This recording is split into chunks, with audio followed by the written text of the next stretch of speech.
Yeah. You don't get to look away anymore. Not after what we've seen.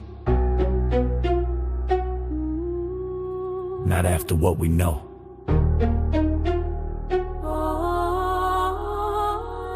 Can't sugarcoat evil, I refuse to disguise. Truth hit different when you look in their eyes. Little shoes on the staircase cold. Teddy bear stories that were never told. Paper trails buried deep in the vault.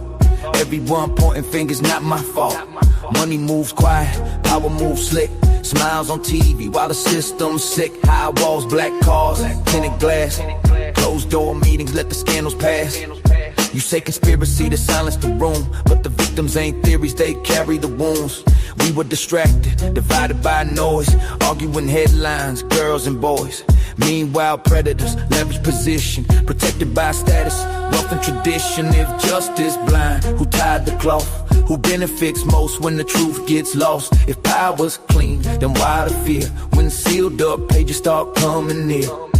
Wake up, no more shadows, no more silence, no more halos. You can't hide behind the fame. If you fed the fire, you share the flame. Wake up, hear that sound, that's the truth breaking ground. For every child who lost their life, we stand up, we fight tonight. 400,000 missing a year. Tell me why the number don't trigger fear. Why the outrage fade in a week? Why the strong stay silent when the small can't speak? Institutions polished in gold, preaching mercy but the record's cold. If you knew and turned away, silence made you complicit that day. Not left, not right, this ain't a side. Evil don't care about party lines. It's about power abused in dark, about stolen futures before they start. Ballrooms, back rooms, private flights, handshakes hidden from public sight. If your wealth was built on pain, history gon' carve your name. Truth don't die, it waits its turn. Every lie got a fuse that burns. When it sparks, don't act surprised. We warned you once, we're done being quiet. Wake up, no more shadows, no more silence, no more halos. You can't hide behind the fame. If you fed the fire, you share the flame. Wake up, hear that cry, that's a child asking why. For every tear that fell unseen, we breaking chains, we intervene. Don't call it hate when we call out wrong. Protecting children ain't extreme, it's strong. You uncomfortable, good, sit with it. Truth ain't gentle when it's explicit. If the stage was bright, but the deals were dark. If the laughter masked a predator's mark. If you profited off the broken and small, the reckoning coming for one and all. No more heroes called from lies. No more idols we idolize. Character measured by what you defend, not the image you try to send. This ain't vengeance, this is guard duty. Standing 10 toes for human dignity. If you righteous, then stand with us. If you guilty, start feeling the rush, because the tide turning. You feel that shift. No more shielding, the powerful click. Every child worth more than gold, and we the generation bold. Hold the line, protect the young. No more deals behind closed doors done. If we the people, prove it now, not someday later, not somehow. Love ain't passive, faith ain't blind, justice required, there's a spark.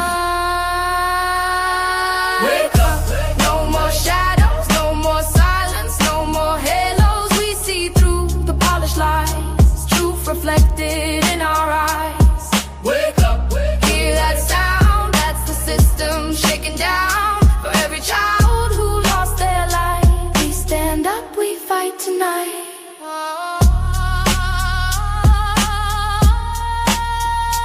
We stand up, we stand up, we fight tonight.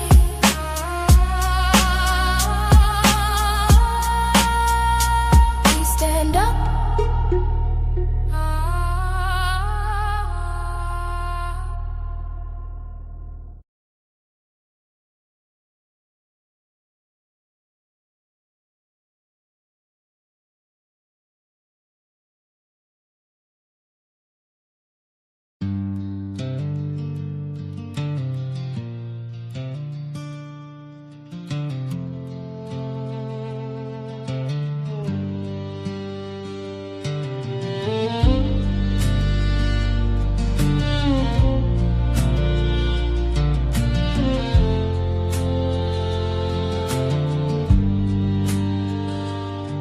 I used to sit beneath neon skies, build kingdoms in my mind at night, talked real big to an empty room, like somehow dreams alone break through. I wanted gold without the grind, wanted peace without the time, wanted harvest from barren ground, but never stayed when the sun went down. And life whispered soft one day, boy, there's a price for every way. 'Cause the wanting dreams are smoke in the wind. They burn bright but they never begin. Like castles made from restless air, gone the second reality's there. But real manifestation grows slow like seeds, buried deep where nobody sees. Through the rain, through the pain, through unseen needs. One's just fantasy, and one becomes destiny. Smoke or seed. I've seen men chase a hollow crown, lose their soul just to feel profound.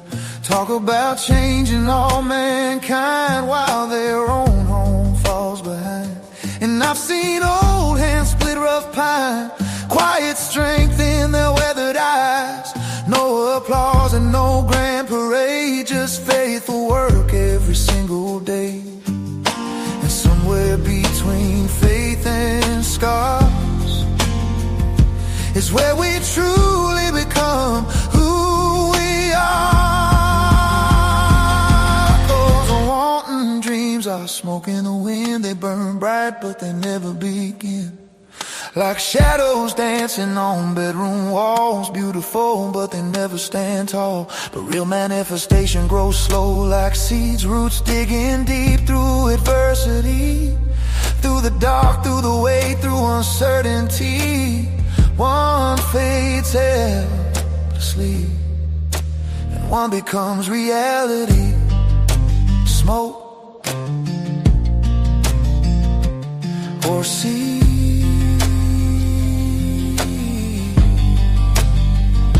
So if I dream, let it move my feet, and let conviction rise inside of me. And not escape, not vanity, but truth becoming what I choose to be. And if heaven's listening tonight, don't give me comfort without the fight. Give me courage to endure the climb, and wisdom enough to recognize that wanting dreams are smoke in the wind, a temporary place to pretend. But real manifestation lives in scars, in calloused hands and faithful hearts. It's waking up when hope feels weak, still planting fields you may never see. Believing light can still break free. That's the difference between fantasy and living what you're meant to be. Smoke or seed.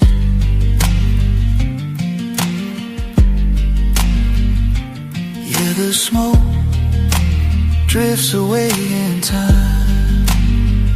No time for rest, but the seed become the forest.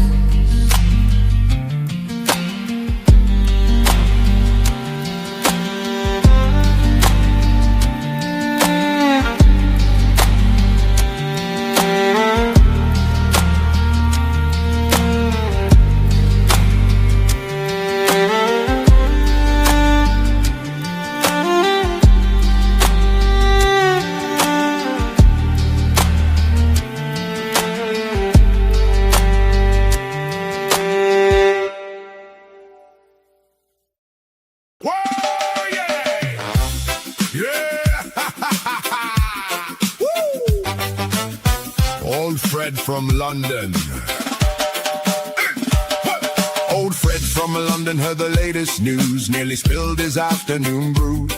An American grower was Amsterdam bound, meeting legends the whole world knew.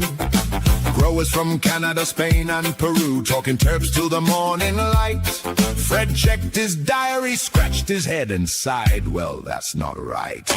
No train to catch, no flight to ride, no holiday left to burn. Then somebody smiled and whispered low, mate, your luck's about to turn. Here comes the doobie drone, buzzing through the skies, straight from Amsterdam today, with a great surprise. No airport queues, no traffic blues, just humming all alone. Everybody clap your hands, here comes the doobie drone. The growers laughed around the cup, showing flowers fit for kings. The American smiled and rolled a grin. I think I've just the thing. Packed it snug inside the drone, checked the batteries twice, hit the launch and watched it climb, smooth as paradise. Fred was driving private hire, picking travelers one by one. Then his phone lit up and beeped, special delivery has begun. Every traffic light turned red, every crossing gate stayed down. A little Mini wouldn't start, so Fred helped push it out of town. A double-decker blocked the lane, tourists wondered every way.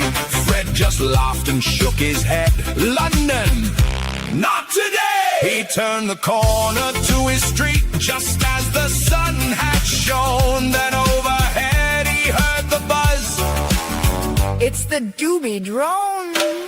Across the channel, over fields, past the ferries, through the breeze. Neighbors pointed to the sky, wondering what they'd see.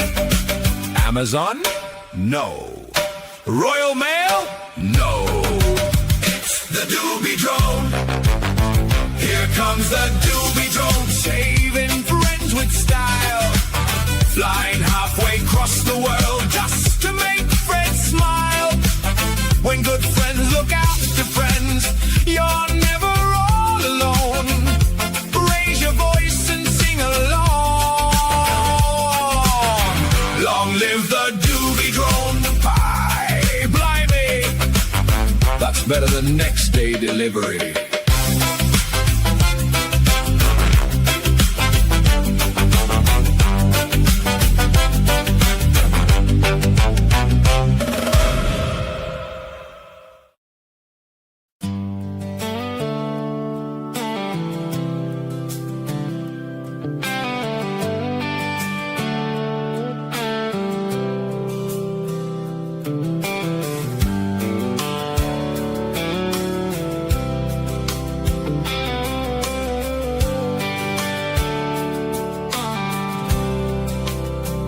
Can't rush the morning when the ground is cold. Every little promise starts beneath the soil. A little living hope wrapped in a tiny shell. Looks like nothing much till time begins to tell. Keep the water steady, don't drown what you've sown. Roots are growing deepest where nobody's known. You won't see the progress every single day, but life is doing work in its quiet way. Seeds don't grow overnight, they reach for heaven one sunrise at a time. Storms may bend them, but they learn toward the light. Faith keeps growing where the roots hold tight. Every season has a purpose written in his plan. The master gardener knows exactly where we stand. Don't give up because you can't yet see what he's growing inside. inside of me. Trim away the branches, stealing all the strength. Sometimes losing something helps the harvest in the end. Every thirsty summer, every cold spring rain leaves another lesson written in the grain. Watch for little foxes sneaking through the rows. They'll steal tomorrow if nobody ever knows. Guard the tender places, pull the weeds each day. Truth is worth protecting every step along the way. Seeds don't grow overnight. They reach for heaven one sunrise at a time. Storms may bend them, but they learn toward the light. Faith keeps growing where the roots hold tight. Every season has a purpose written in his plan.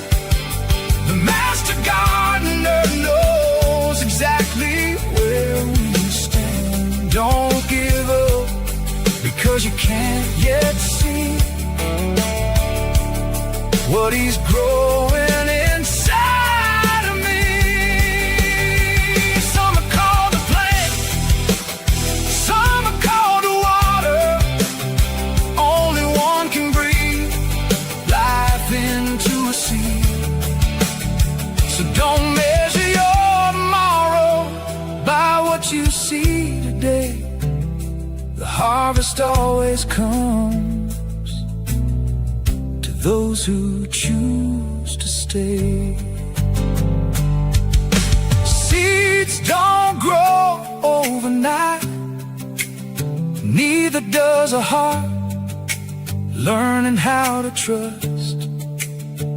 One day you'll look back and finally realize every trial was sunlight in disguise. The hands that shape the mountains still hold every seed. The harvest starts with patience, and His grace is all we need. A field never blooms the day it's planted, but every harvest started with one faithful seed.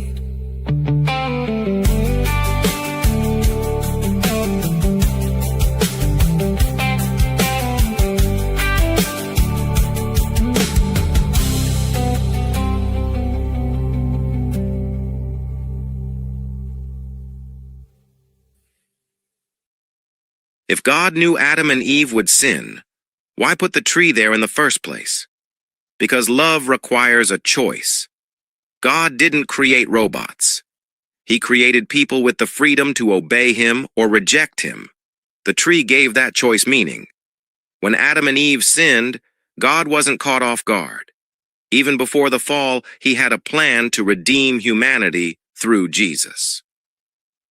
The garden reminds us of something important. God wanted a relationship with us, not forced obedience. If God knew Adam and Eve would sin, why put the tree there in the first place? Because why put the tree there in the first place? Good morning. It's Sunday. Yeah. I was thinking, and when I get to thinking, I can get into all kinds of trouble.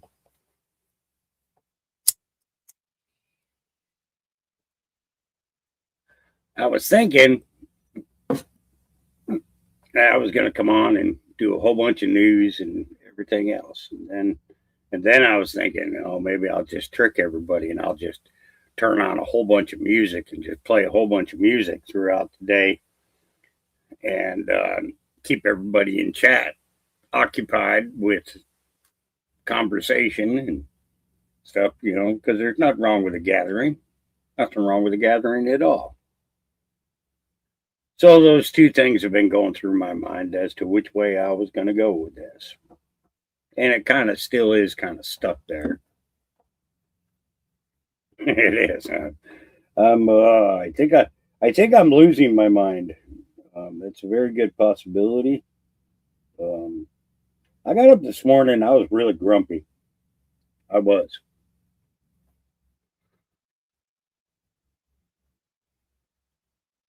And then I talked with Auntie Will, and she kind of changed my mode and my mood. And I decided I'm going to do a little bit of both. Yeah, that's what I'm going to do. We're going to cover a couple of things, but we're going to play a bunch of music and stuff. And we're going to kind of hang out for a few hours. We'll be playing a lot of the songs that we created because of the group that I currently get to hang out with are totally fucking nuts. Or knuckin' butts, whichever way you want to call it. It's it's factual information that I'm giving you right now, and it is. Most of y'all are crazy, okay, and I'm okay with that. So that means that I'm a little bit crazy, which doesn't make the situation any better. Okay, because when the guy who's supposed to be leading you is just as knuckin' butts as you are, where do we go from there? Crazy. See, there would see. Now somebody understands me. Thank you very much, Sparky. I appreciate that.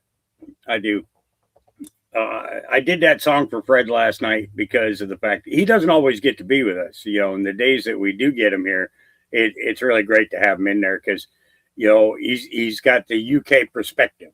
He knows what's going on over there and stuff. And I know that in the area that he lives in, it's not easy to get your hands on stuff.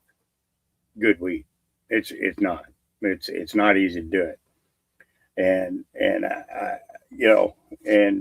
then yesterday, and it's absolutely 100% your guys' fault because this is 2 days in a row that we finished the podcast off with a particular statement, and that particular statement ended up becoming the song that was going to be used for the next day. Yeah, twice. Actually, we could say 3 times. Because I talked about seeds not growing overnight yesterday. Seeds don't grow overnight, as we were talking about other people gaining knowledge and how we handle dealing with them. The thing is, we need to pull the weeds around the seed that we planted with them. We've got to nurture that seed in a way that is beneficial to humanity and not towards a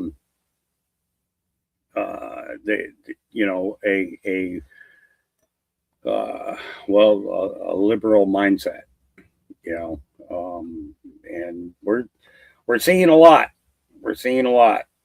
And I do think that 80% of the country is pretty much in the on the same path that it is that 20% that is trying to alter and change everything.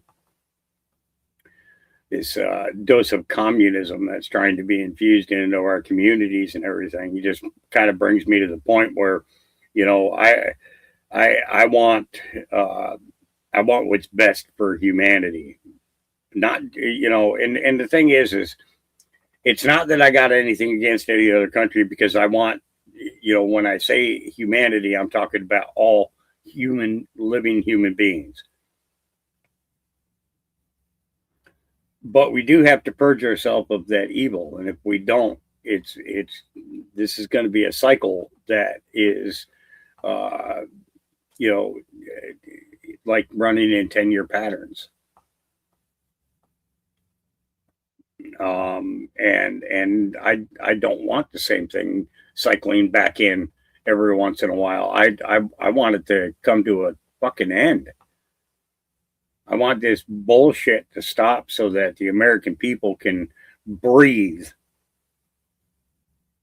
and live the best lives that we possibly can. And I understand what Trump is doing. I understand what his administration is doing. I understand that there are infiltrators in everything that are trying to alter that course. But I see so much fear mongering going on, and it's so disappointing that there are not more people with the faith to stand away from that, because if all we do is consistently look at what we believe is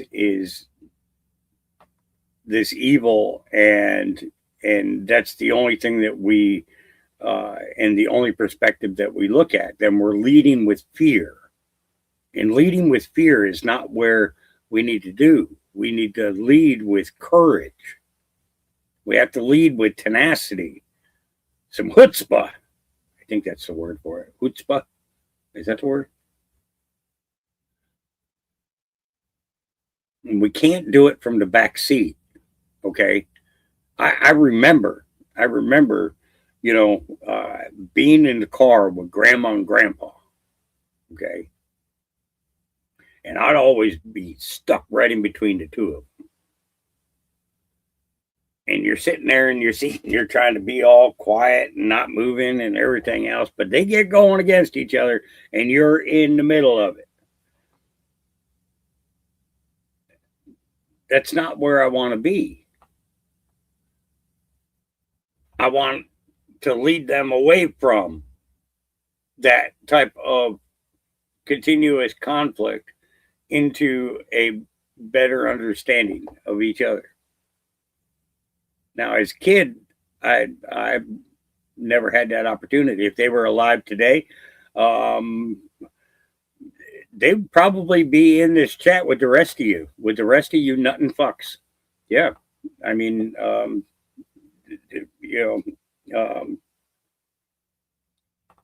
just saying. There's got to be more to this.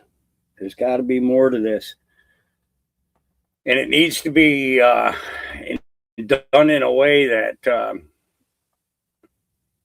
we can have good memories, that things are looking in a way where we feel like we can breathe.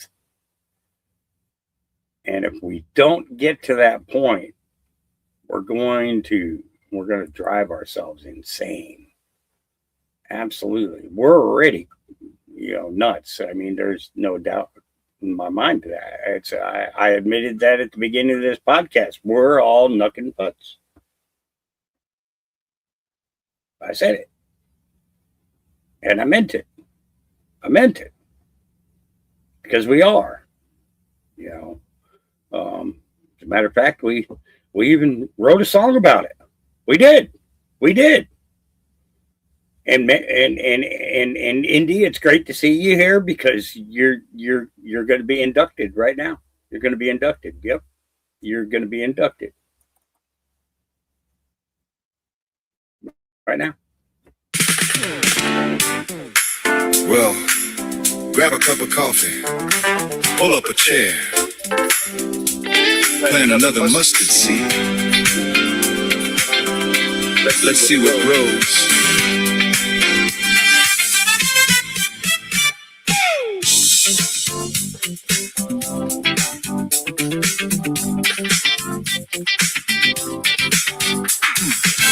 Coffee's on, the day's begun. Somebody says, what if, just for fun? One talks history, one talks grace. One says, slow down, let's find our place. Round and round the stories roll. Every heart, every soul. Laugh a little, shake your head. Half the things we've heard ain't dead. Questions fly, but no one's afraid. Truth gets brighter in the shade. One more seed, one more friend. That's where all the good things begin. Hey, hey! Welcome to the co-op of insanity. Plant another mustard seed. Watch what faith can be. Laugh together, learn together. Love's our melody. Everybody's family. The co-op of insanity. Yeah.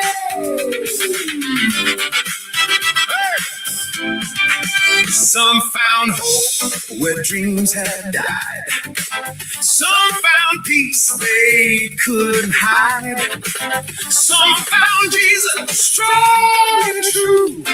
Some found friends to see them through. World gets noisy, world gets strange. Seems like everything can change. But around this table, hand in hand, we keep building what will stand. Shoulder strong when life gets rough. Love reminds us we're enough.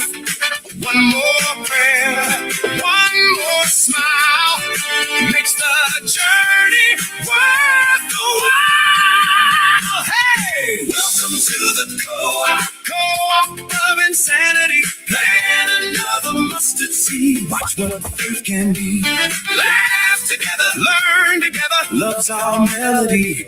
Everybody's family. The co-op of insanity.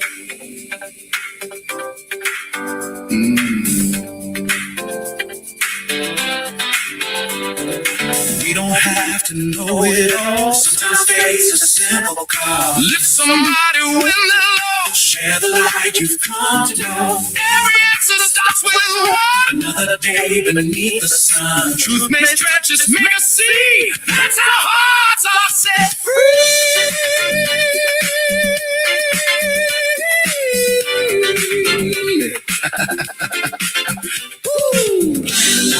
Yeah, you never know what tomorrow brings. Plant another seed. Love can grow the smallest things. Plant another seed. Hey. Plant another seed. Hey. Plant another seed. Love can grow the smallest things. Hey. Welcome to the co-op of insanity. Every heart's a mustard seed. Growing like a family. Love together, grow together. That's our harmony. Thank the Lord for bringing us this crazy little family. Welcome to the co-op where the laughter never ends.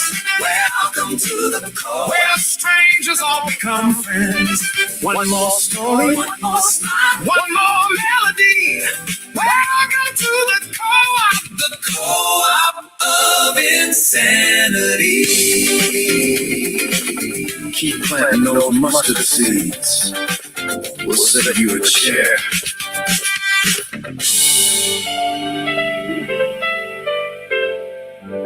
You see that background there? That's what I see. You a chair. You see that?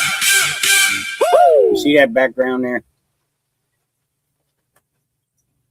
The next place that I move to, that's the kind of scene that we're going to see every night. People sitting around the fire, having conversations, all kinds of, yeah, just saying. So, Department of State put this out this morning. American search and rescue teams continue to work day and night alongside our partners in Venezuela to save lives, reunite families, and bring hope and support where it's needed most. Now, one of the interesting things that I found about this Venezuelan situation is that as they're going through the rubble the inspectors that are going through there are finding that most of these homes are built in such a fashion, or buildings, whether it's apartment buildings or manufacturing type buildings. The that they're finding this styrofoam concrete combination, and that's why the buildings are falling apart so easy. And from my understanding, Trump sent down. Let me stop that, because that's really can be distracting. So Trump is sending down a bunch of investigators that are inspector qualified, because he's worked in the construction business for as long as he has.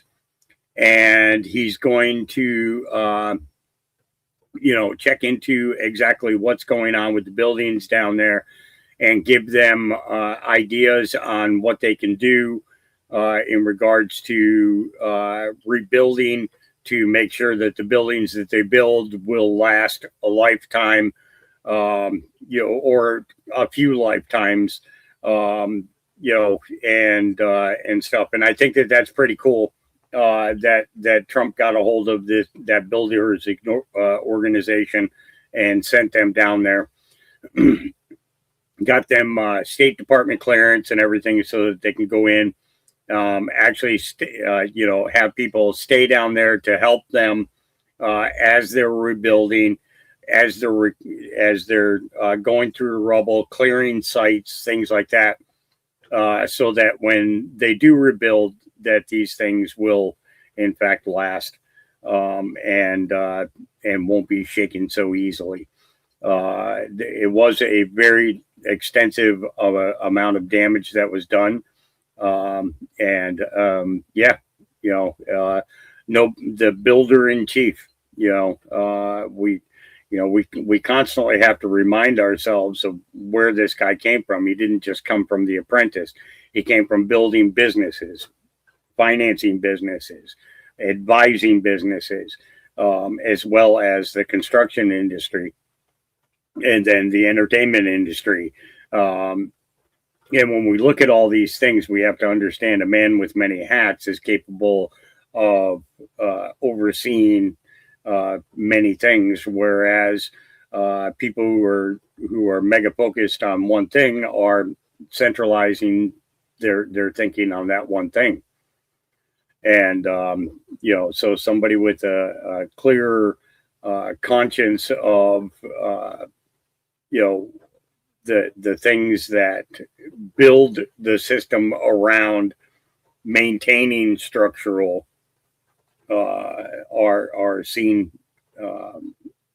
more prevalent than other things. I understand it. It gives you a lot clearer picture as to who Trump really is. All right. Why is that like that? You guys don't need to see me. Gene Ho. All right. Are you ready to get spooky dooky with me? And this one, quite frankly, even I'm spooked out about it. Here we go. Tomorrow marks 6 years since I posted this on Twitter, on X. That's today. So it's not tomorrow, it's today, because this was from last night. Posted this. Note the date. That's tomorrow. What did I write there? Learn to read the map. The map is a key. Find the keystone. And I was there, Keystone in South Dakota, right where Mount Rushmore is. Now, who would know? Because of this cover here, you see Mount Rushmore there and George Magazine. Now, who would imagine? I posted that 6 years ago. What happened 2 years later? I became the editor-in-chief of George Magazine. And we printed this issue right here. But who would imagine that after that date that Trump would leave office, come back in office, and the 4th of July will be at Mount Rushmore on the 3rd for the fireworks there.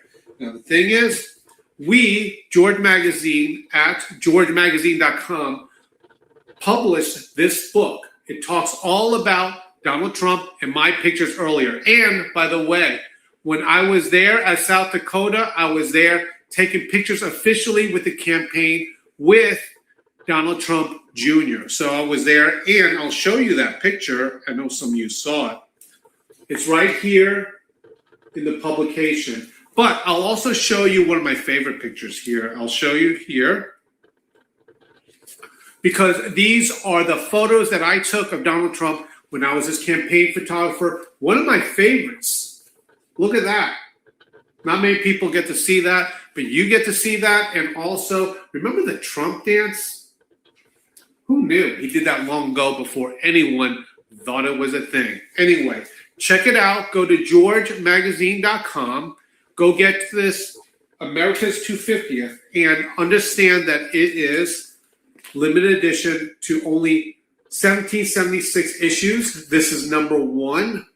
I signed each one. This is the one I'm going to give to our great American president. So check it out, georgemagazine.com. Yeah, Gene Ho. Speaker Mike Johnson this morning. We have, and the president and I laughed about it in the Oval last week. I told him, you know, Mr. President, I don't have any tattoos, but if I did, it'd say Save America on my shoulder, okay? We passed it 3 times in the House already. We're going to pass it again, and this time we're going to try to put it on a reconciliation bill, and the reason that's so important, Maria, as you know, is it prevents the necessity of 60 votes in the Senate. The Democrats want no part of this. And remember, this is very basic stuff. We're just going to make sure you have to have proof of citizenship to register to vote, and then show an ID when you turn out at the ballot box. These are 90-10 public opinion issues, and more than 70% of Democrats want to do it, but not the Democrats in the House and Senate. And so we've got to go around them. And I told Anna Paulina Luna and a couple other colleagues, I said, it makes no sense for us to shut down our good work in the House just because Senate Democrats refuse to do the people's will. We've got a lot more to do. We've got to keep it going. We have, and the president and I laughed about it in the Oval. So, yeah. So this time, when the House votes on this, they're putting it, like he said, they're putting it in a reconciliation bill, which will not allow the parliamentarian to state that it requires 60 votes. So basically, they're skirting. They're skirting it in a way that the Democrats would have to make it a talking filibuster. They would have to debate it. And I think that is a great way for this to move forward, because then everybody gets to see who every snake is. We will then know who every single snake is by name and by face. And it has to be publicly accessible. So, yeah, that would be something. So Tim Ballard says, I was in Europe when the Rupert Lowe report dropped, thus confirming our worst nightmares for child trafficking in the UK. We received a number of phone calls from the UK, and I immediately bought a ticket for London. More to follow soon. Pray for the victims and their families.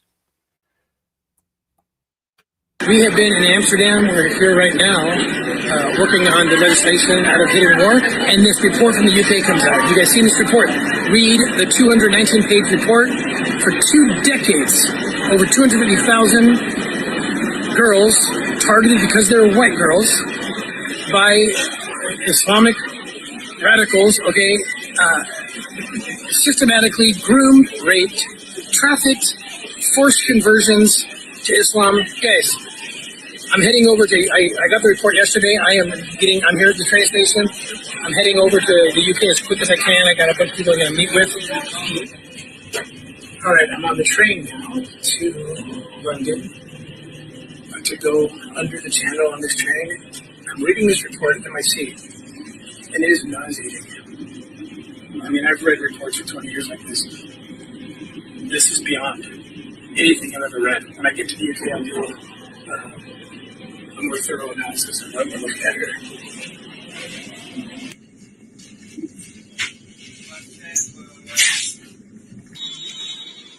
All right, so we made it to London. I spent that entire train ride reading this 219-page report. It was one of the ugliest things I've ever read, and I've read a lot of ugly things. Probably the biggest child trafficking sex scandal in modern-day European history, maybe even world history. Over 2 decades, 250,000 young white British girls, that's important, you'll understand why in a minute, kidnapped, lured, coerced, forced into Islam, caged, raped hundreds of times. Just the most horrific things you can think of. Way worse than anything you've ever read in the Epstein files. The biggest scandal of it all was that they reported this for 2 decades. 1 year there was 19,000 reports, and this went through about 150 different districts in England. And why? Why did nothing happen? Why were the nurses, law enforcement, teachers, principals, politicians, why were they afraid to do anything about this? Because they didn't want to be called racist, Islamophobes. But here's the thing. Islam is not a race. It's not a race. It's a set of ideas, and they are political ideas. And, I want to tell you that when I got on the train, a bunch of stuff fell on my backpack. I didn't zip it up. And these 2 beautiful Muslim women came up to me and helped me. And I said, "You're so kind, thank you." And they said, "It's in our nature." And I believe them. I want them to worship according to the dictates of their conscience. I do. And people say, "Tim, it's 1.6 billion Muslims, only like 3% conservative, only like 3% are the political ones, the political Islamists, the ones that carry out these things." Well, there's 2 problems with that. Okay, that's even if we go with 3%, that's still about 50 million people. That's like larger than most European nations. Also, it's not a vague interpretation that they're using of their ancient scriptures, the Quran, the Hadith. It's not a wild interpretation. It's a direct application. I've read it multiple times. I've had to fight what I'm fighting, especially in the Middle East. It says it's okay to do that. And if 50 million people think it's okay to do that and God's telling them to do that, that is frightening. Countries apply this. We call it Sharia law. That's the legal application of it. There's 100 Sharia courts here in England. And to the peaceful Muslims, I want you to be peaceful. They're the demographic that's abused the more than anybody else. I worry about them more than anyone else because they're such a large demographic.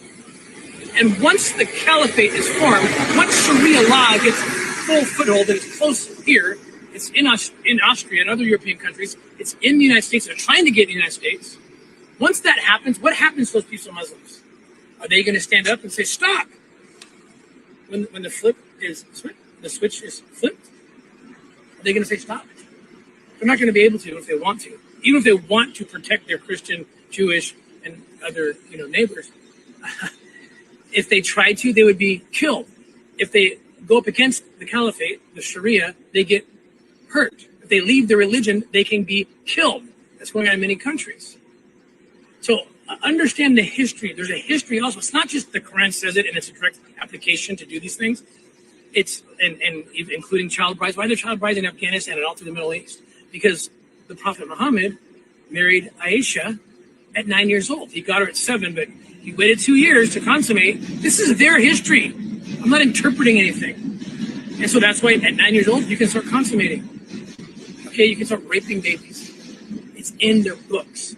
And if you go to where this started as a political movement, there's a group called, you can call them like the Mecca Muslims. That's probably the majority of them. That's when Muhammad was peaceful in his missionary efforts in Mecca. When he went to Medina, it was political. He said, "Take him by the sword." And this is what they did for 1,400 years, and they're still doing it today. They're the same tactics. So you have the Quran and you have data points from history. And what happens, according to the Quran, I can cite the verses. It's not vague. You go in, if they don't convert to Islam, then they can pay the jizya. It's an extortion tax. And they still live in subjugation, and they can't really even worship fully their religion. Okay. Joe Carroll, now it's your fault. It is absolutely flipping your fault. Okay? Because you know what I'm going to do now? Do you want to know what I'm going to do now? I'm going to write a song about voting. And it turns out that the only thing that we get out of voting is a sticker that says, I voted today. Yeah, it's your fault. Now, see, now you went and done it. You've done it. You did it. It's your fault. Okay, I just want to make that clear. Now back to Tame Ballot. And if they refuse to do that, they're either killed or sex markets. And they did it. Millions of people, when they started this in the 7th century, the first battle started, the Battle of Yarmouk, AD 636. Watch what happens. Watch it unfold. Watch what they did then, because they're doing it now.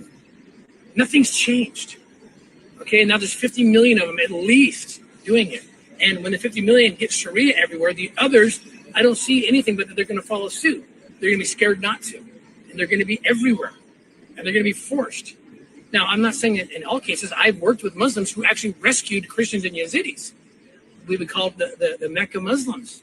There's really great ones. And they hate this ideology too, but they are with us when they get subjugated, when they get conquered. Starting in that Battle of Yarmouk in 636 AD, this is very important, especially because we're here in Europe.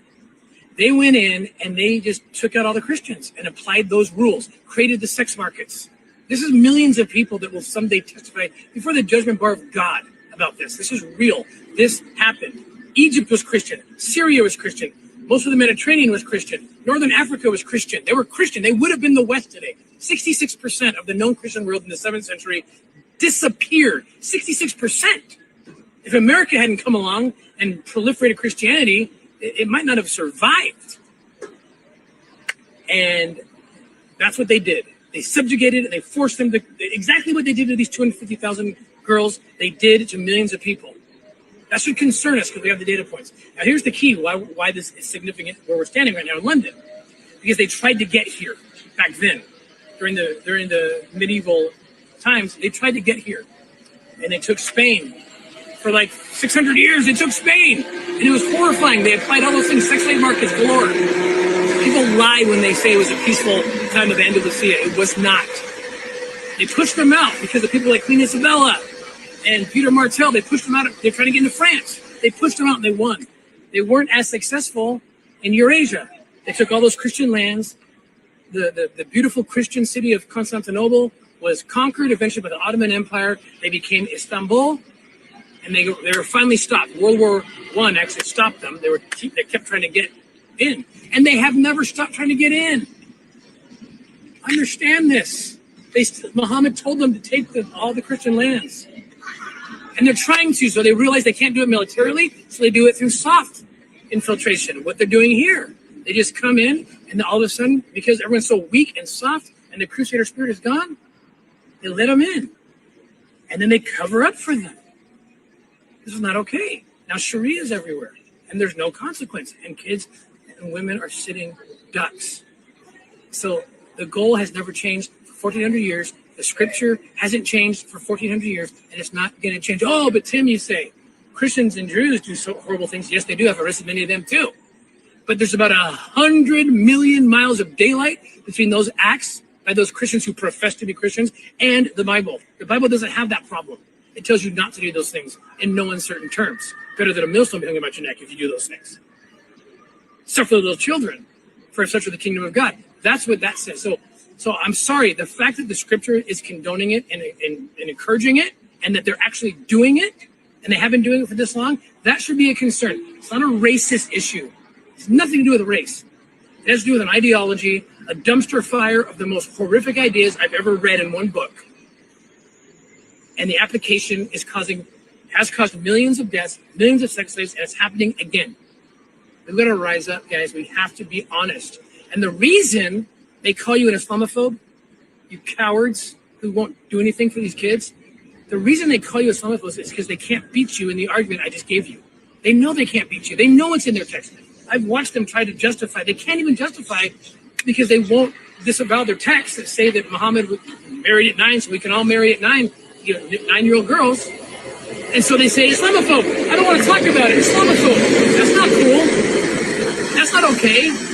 Academics, liberal academics, is Islamophobe. You can't kill them. I understand I'm getting fatwas. I understand I can't speak at 90% of universities. I don't care. I care about these children. I've watched them bleed and die in front of me. Just months ago, weeks ago. If we don't stand up, someone's got to stand up for them. I've seen too much. God won't forgive me. We have to have an honest conversation about this. And that's what we intend to do over the next couple of days. We're meeting with the politicians, we're meeting with the NGOs to expose this. And hidden war is important. Because hidden war is not a report that I just read. Hidden war is not the Epstein files that I've read. What's available. Hidden war are cameras on our bodies showing you how this works. It shows you the bad guys. Sun Tzu, The Art of War, he tells us that to win a battle, you must know your enemy. If you want to know the enemy, watch Hidden War. It's all real, it's all live, it's right in your face. You'll know the enemy, you'll see how they operate, and you see how they can be conquered. But we have to have this conversation about political Islam. And we can do it in a respectful way that protects children. Stop being cowards. Children are dying, children are bleeding, children are being raped and tortured. And you're saying, I'm scared to be a racist, so I don't want to say anything. How can you do that? How can you do that? Learn from history. If we don't learn from history, we are doomed to repeat it. God's children are not for sale. Guys, get on board. Watch it and more. Stay tuned. We have to stand up and show up for our children. I have a little PS for you, because I told you in the beginning, right? I told you that it matters that they're white girls. Why? Look at the history. In the history, if you read the history, starting with at that battle at Yarmouk and went through all the Middle East and Africa, they spoke about white girls being the reward. And they say horrible things about them, and they're not Muslim, and the fact that they're white for some reason. These people were racist, okay? Not the little white girls. They were racist. There's document after document about these white girls. They are fair game. And they're attractive in ways that make it a better reward for them. And if they died as martyrs, that's okay, because that's what they're going to get. 72 of those sex goddesses or whatever. Like, this is how they recruited. That's how they conquered. And what's the defense? What's the defense of the people that get caught? They say, I'm following the history. I'm following Allah and Sharia law. And so they're not repentant at all. They just got to keep changing the laws until there's no problem anymore doing this to little white girls. That's what they say right now. The same thing they said over 1,400 years. That's what they say. And with Sharia law backing them and growing here in London and everywhere else, if we don't stop this, that's what's going to happen. That's what's going to happen. Mark my words. Yeah. It's a sad, sorry situation. Yeah. I almost had time to finish that. I'm actually writing that right now, and I've already finished the second verse. That will be ready to go here real soon. I'm telling you. You guys, you don't know what you've done. You've created a monster where it comes to writing music now, because I just take what's there. And Victor Hansen. We're getting to the point now the left is entering the era of sedition, insurrection. We had Karen Bass go to a park and confront ICE agents who were federal law enforcement people obeying and enforcing and trying to restore the legitimacy of federal law, which surpasses municipal and state law, remember? And she said, you got to get out of my city. This is insurrection. Why is it happening? We've said in the past that part of it is that the Democratic agenda nobody wanted. They were 80, 20, 30 issues. And as a result of that, they lost the Congress, they lost the White House, they lost, of course, in most cases, the Supreme Court. So they don't have any power, so they're frustrated. But I think even more importantly, in the first administration, Donald Trump addressed symptoms of the progressive project. Let's restore deterrence. Let's try to deal with the border. Let's try to stop crime. Let's cut taxes, but he didn't have time or the knowledge or the constituencies, and he was working with a hostile Congress to address the root causes of those symptoms. This time he's saying this lunacy, it's caused by certain institutions, foundations, universities, the Democratic Party, public broadcasting, the media. And so what he's doing is he's going after blue stocking left-wing law firms. He's going after the endowment and taxing university endowments. He's looking at grants on federal grant surcharges, gouging the federal government on university grants. Yeah, Victor Hansen. He's guy's really Victor Davis Hansen.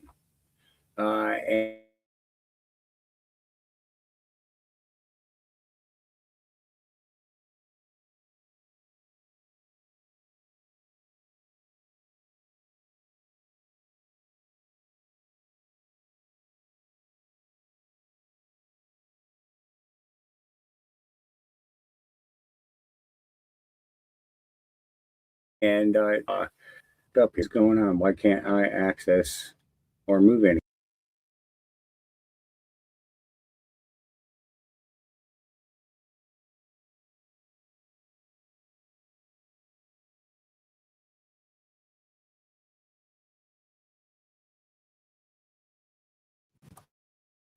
Let's try it again. Is my mic working now?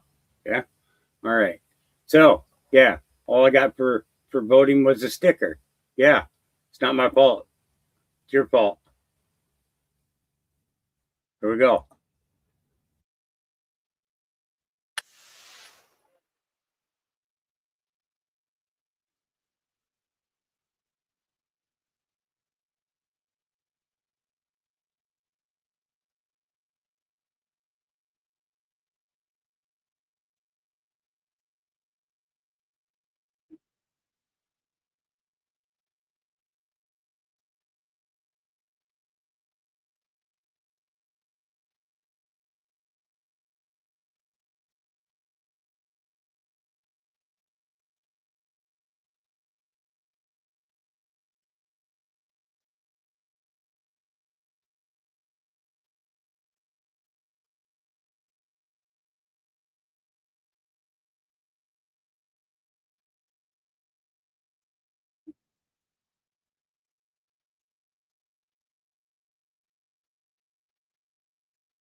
What do you mean nothing happening yet? Hang on a second. Let me redo this.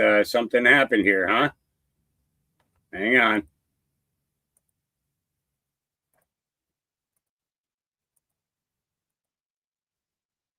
Is it coming up? All right. Let me go back here. Yeah, I just had like I had a huge hiccup on my internet. Actually, let me do a refresh on this because it's like my computer's trying to update or something. And I'm checking right now.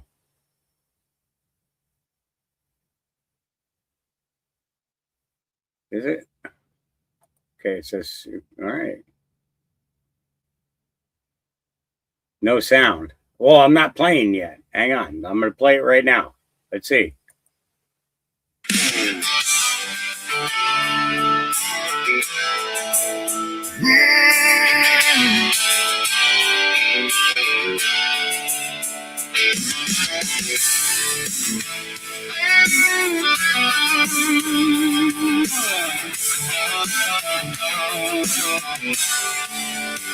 Walked into the schoolhouse on a Tuesday morning, signed my name like generations before, shook a few hands, stood there in line, believed my little voice could still matter this time. Filled in the boxes, dropped it in the slot, walked out smiling with all I got. All I got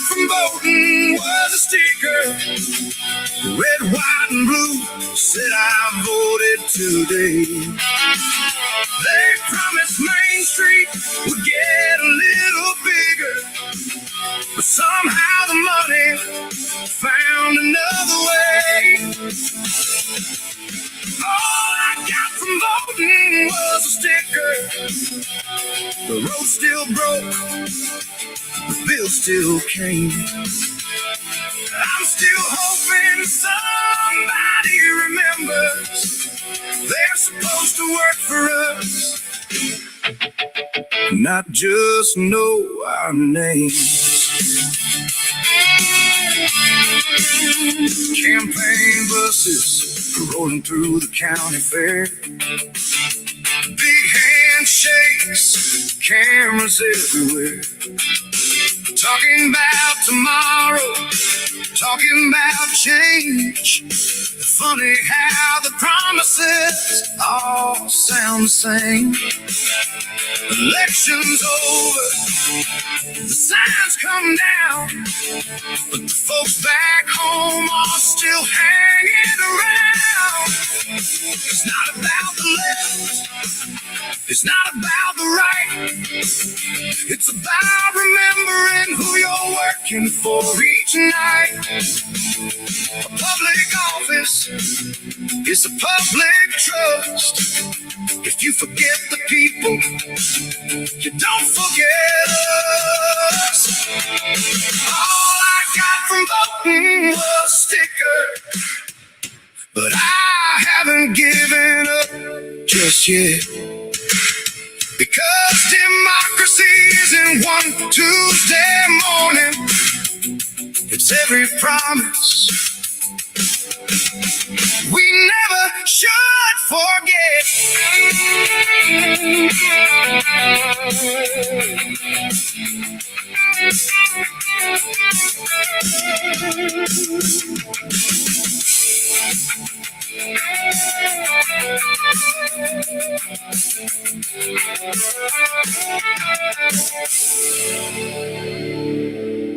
All I got for voting was a sticker. And it's your fault. I just want to make that very clear.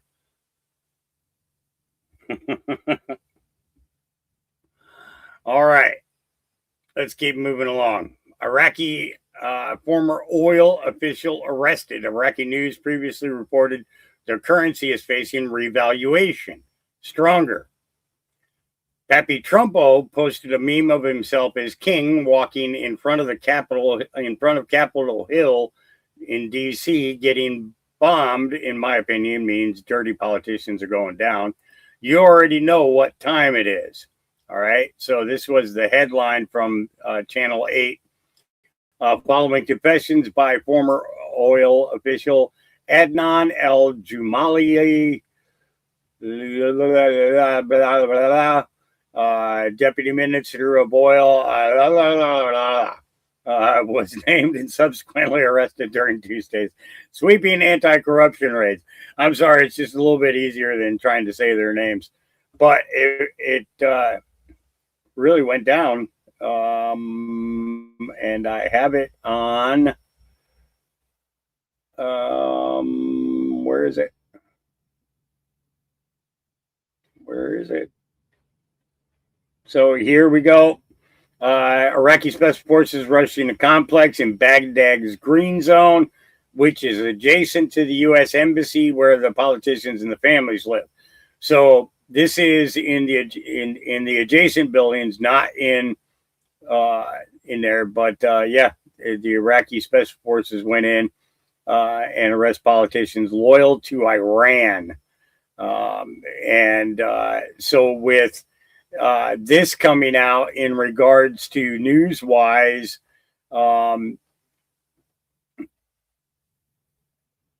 as this guy being arrested, it's kind of going to be huge. It's going to be kind of huge.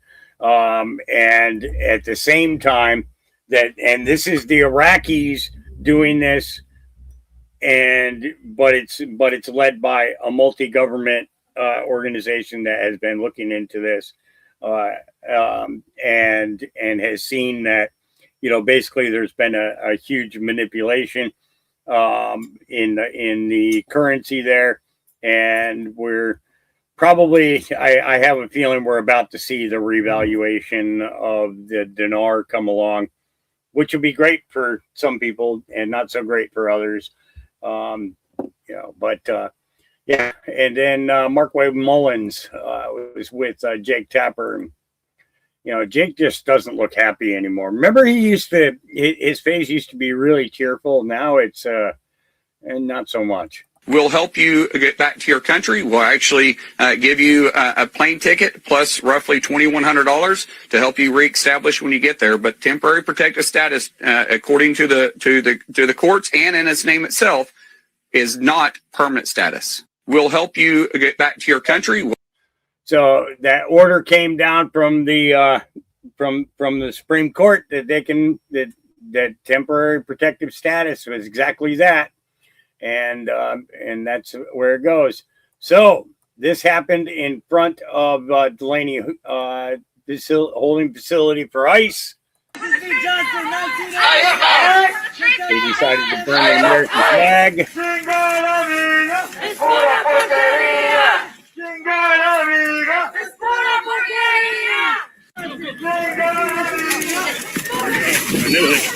I knew it. I called it.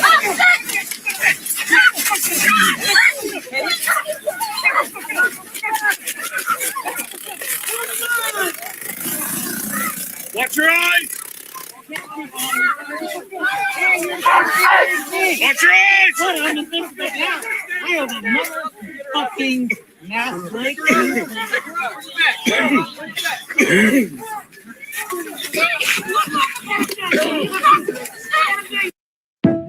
Yep, burn the flag, get arrested.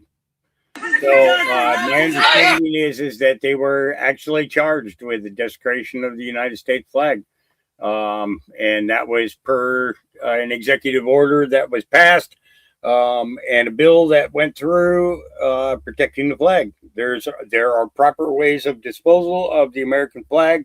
As I told you, the weekend or last weekend was stand down nationally, where you could take your flag down to the American Legion or the VFW and trade it in. Generally they keep a stock of new flags. You trade it in, and there's a ceremony and everything for the burning of the flags. It's called stand down. And every American Legion and VFW in the country participates. So just, All right. Carly Bonet says, well, would you look at that? South Africa is preparing for widespread anti-immigration protests on June 30th as thousands of immigrants leave the country. The South African Police Service says it will have boots on the ground in hotspot areas and will not allow any violence. These are thousands of immigrants departing South Africa ahead of an unofficial deadline to leave the country. The anti-immigration groups behind that ultimatum will hold major protests next week that many fear will turn violent. They must go back to their countries, fix their papers, come in the country, respect the laws, fix the attitude, and then they are always welcome into in our country. So far, over 15,000 Malawian citizens have been repatriated, and hundreds of others have returned to Nigeria, Mozambique, and Zimbabwe. And because of what is going on in South Africa, I feel it's safe for me to go home and start in life there. In the last 2 months, similar demonstrations ended in violent clashes. At least 4 people were killed, including 2 Mozambicans, a Malawian, and 1 South African. The South African was 19-year-old Mhlamulo Sambo. He's of Tsonga descent, like many of those who marched in Johannesburg on June 26th. Batsonga and Mashangan South Africans say they've noticed a disturbing trend of tribalism in some anti-immigration protests. The tribes are located not only in South Africa, but also in Zimbabwe and Mozambique. And those marching here say that as a result, they've seen South Africans being harassed for their ethnicity and their complexion. Flanked by the teen's distraught mother, the group has called on South Africa's Human Rights Commission to help protect their rights and those of immigrants. We recommend the development and the implementation of a national public education campaign focused on promotion of awareness of South Africa's diversity, indigenous identities, constitutional rights, and danger of tribal profiling and xenophobia. Organizers say while they agree illegal migration is a problem, they don't agree with the approach taken by anti-migration groups. We are saying, when you march against the government, put pressure on the government to act. Because as soon as I start taking the law into my own hands and want to question the next individual, this is where it gets back to an issue of our people being asked for IDs as if it's the time of apartheid. South Africa's police says it has partnered with private security and set aside the equivalent of 32 million euros to manage the upcoming protests. So we're going to start seeing a lot of action coming out of there. And then we got this. Beau French says, stop what you're doing, watch this video. Our entire society has been brainwashed over generations against itself. Our kids will be the final victims if we don't reverse course now. So I need to start sitting up straight and all eyes on me. A few weeks ago, we all saw the same footage. A young man called Henry Novak, barely out of childhood, handcuffed on the ground, begging the police for help. And what followed was the confusion of our commentators as they struggled to explain how our young police officers sworn to protect the public could behave in such a way. No one seemed to have a convincing answer. But when you spend a lifetime in schools, it's pretty clear what's going on. Those young police officers are not a special case. They're collateral damage, and the pattern runs far further afield than policing. Last September, Charlie Kirk was shot, and within hours, young people were celebrating all over the internet, despite the fact that his two little children would have to grow up without their father. Many of us looked on in disbelief. What has happened to the moral core of our young people? Something has changed profoundly in how our young people see the world. Those police officers were not evil. They were not incompetent. They were terrified of being seen as racist. Charlie Kirk held views young people find objectionable, and so his death was cause for celebration. Henry Novak's attacker was a brown man, so the police's deepest instinct to protect the victim was overridden by their most powerful fear, being accused of racism. The police are not special. They're what some of our young people have become, so consumed by white guilt that they will do crazy, irrational, and inhumane things rather than risk being seen as racist. Unless we try to explain this change in our moral core and the moral core of our young people, and why we are witnessing this culture change across many Western countries, we cannot pretend to care about the West. Our profound lack of interest in the moral values surrounding our children has caused our civilizational collapse. The reason the younger generation see things as they do is because they have been taught to view people in two camps, those who are oppressed and those who are oppressors. And in their eyes, Charlie Kirk was an oppressor, so his death did not warrant grief. The man who killed Henry Novak belonged to the oppressed class, so the police's job was to protect him, not the dying man on the ground. This is not cruelty or incompetence. This is white guilt. And we are the ones who have taught this to our children. We, the boomers, the Gen Xers, the older millennials, we are responsible for not teaching our children the difference between right and wrong. We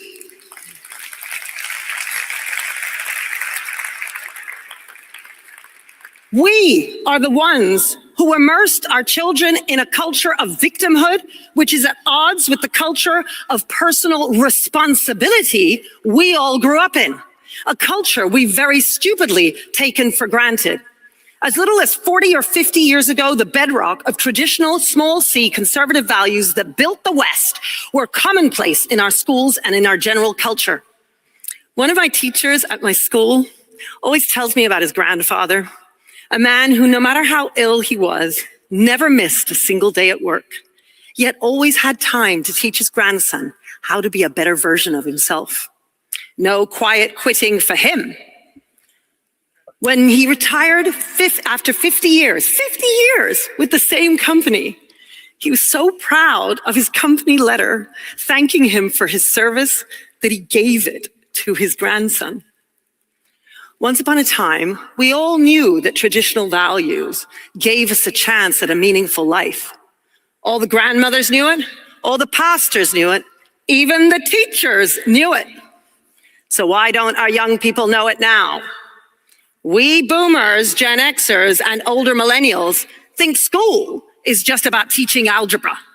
Your kid's science teacher not so good? No big deal. Just get the kid a tutor. And sure, they're on social media, but we had TV and we assume they're the same. Parents are busy working. And well, your own parents didn't war game your upbringing. It just sort of happened somehow. You grew up without too much effort. And you turned out just fine. You know the difference between right and wrong. So why would you war game the upbringing of your own children? Because raising a kid in the 21st century is a different order of magnitude of task. We have taken for granted the values from our elders, and we have missed the fact that we are the elders now.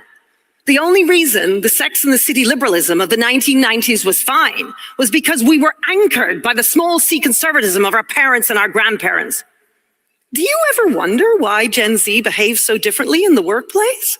Not all of them, sure, but we all know they tend to be more performative than older generations, tend to value feelings more, and don't really embody the small c conservative values of duty to others or real sacrifice instead of the performative kind. Instead, young people swim in a culture of instant gratification and live your best life. You do you. Be who you want to be. And if you think Gen Z is bad, just you wait till you see Gen Alpha. The culture shift comes from what children learn at school and online. Ask any young person what history they learned at school, and they'll tell you Hitler. Ask them what else? Slavery. Ask them what else? American civil rights. In fact, what little they know of history will be all about Black and brown people fighting for equality against the white man, women fighting men for the vote, gay and trans people fighting for various rights. She reminds me of Isaac Cappy. This is why I listened to this morning.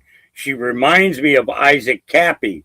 The difference is what she's doing is she's telling the Gen X and the boomers to wake the fuck up. Is what she's doing here. So she reminds me 100% of Isaac Cappy with how Isaac was doing. So I would say, like, to me, she's like Isaac Cappy's older sister that was directing Cappy to do the right thing, kind of thing, you know, is how I see this. All right. Okay, here we go. Let's go ahead and finish this out, though. Our young people have been taught that history is simply one long story about various groups struggling under the oppressive dead white man. Out with Dickens, Shakespeare, Kipling, and Wordsworth. We must decolonize. History is taught through an oppressor lens. The triangular slave trade, white men held the power. What about Britain ending the slave trade? More than a quick mention, if at all? No. What of the Arab slave trade that lasted 3 times as long as the triangular slave trade? No. Okay, so GCSE history in Britain is often taught as migration through time. So the idea that Britain has always been a land of immigrants is embedded in our children's heads.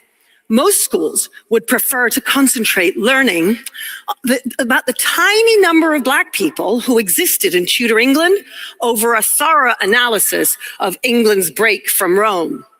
Medieval history becomes her story and is told through the eyes of Eleanor of Aquitaine, because after all, she was a woman. Not to mention weeks on King Mansa Musa of Mali, because he was a Black Muslim. His bearing on British institutions, laws, and faith is non-existent.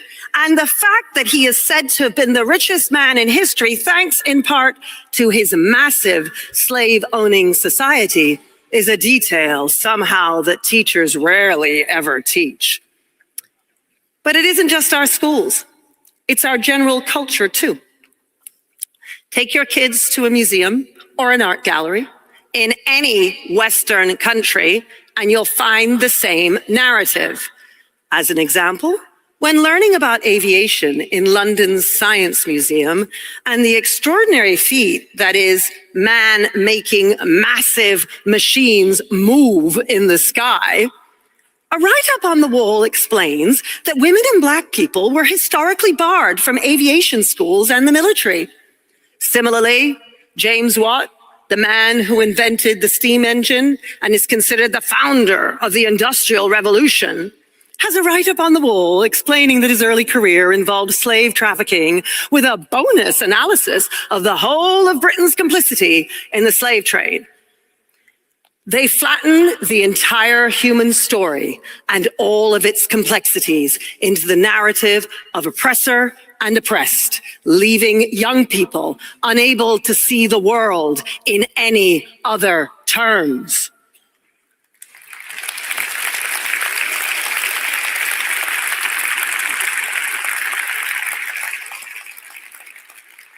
How can children feel that they belong to their country when they are immersed in an educational culture that teaches that their country is merely an evil oppressor? Children are the future. And yet we are teaching them to have contempt for their elders, whose oppressive world needs overthrowing by a new world of young, arrogant anti-racists who know better than we do. We older Westerners are cutting off the branches upon which we sit because of the guilt some of us feel for being white and privileged. We look at Mandami, the mayor of New York, and Zach Polanski, the very popular leader of the Green Party amongst the under-30s in the UK, and we wonder what on earth is going on. Why are our young people voting for and cheerleading these Marxist and really quite extreme politicians? Few of us understand how much the online world reinforces this culture of the oppressor versus the oppressed. Victimhood saturates every video, whether it's about a foreign war, transphobia, or racism, and white guilt lingers everywhere. It should not come as a surprise that our young people's moral core does not recognize complexity or nuance. They have been formed by school and the online world to make one judgment only: oppressor or oppressed, good or bad. And they are desperate not to be seen as racist. We see this most starkly with our young police officers. Well, I'm here to tell you, that's on us. We don't care about childhood. And then we wonder why our children have imbibed the wrong values. At my school, Michaela, developing traditional moral character and defending our inherited tradition is at the center of what we do. Now, being a teacher, I've got some homework for you. I want you to live your lives by the small c conservative values that were instinctive to our grandparents. Be brave and put away your lifestyles of anything goes. Saving the West ain't easy, you know. And then you need to narrate those traditional values openly with your children, your grandchildren, your nephews, your nieces, as if we're going to war. We need...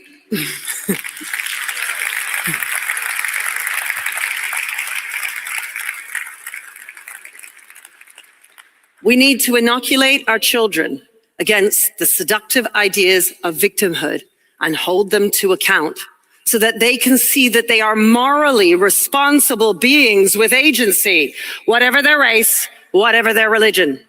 So yes, Henry Novak's police officers were trained with the wrong priorities, but that training was only fuel on a fire that has been burning their whole entire lives. A young man lay dying on the ground, and their most powerful instinct was not to help him, but to manage their own terror of being seen as racist. This is not a policing failure.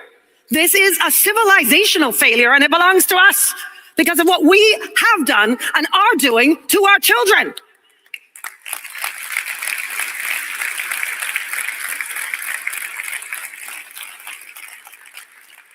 I talk about all of this and more on my new podcast coming out in August.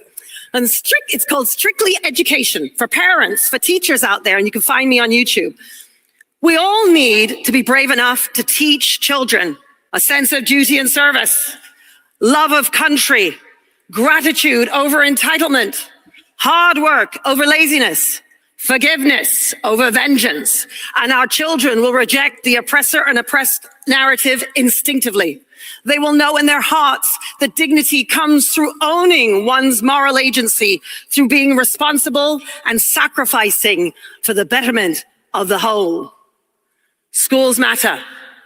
Families matter. Children matter. Save our children and we'll save the West. Thank you. Thank you. The Age of Reconstruction is the book she put out. I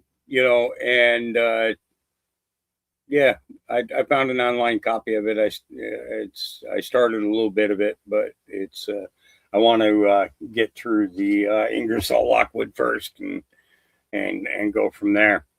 Yeah, how we doing? We doing all right? Yeah, I hope we're doing all right. I think it's a good enough time for a safety meeting. I think maybe. Sorta, kinda. Well, you know what? I'm not asking permission.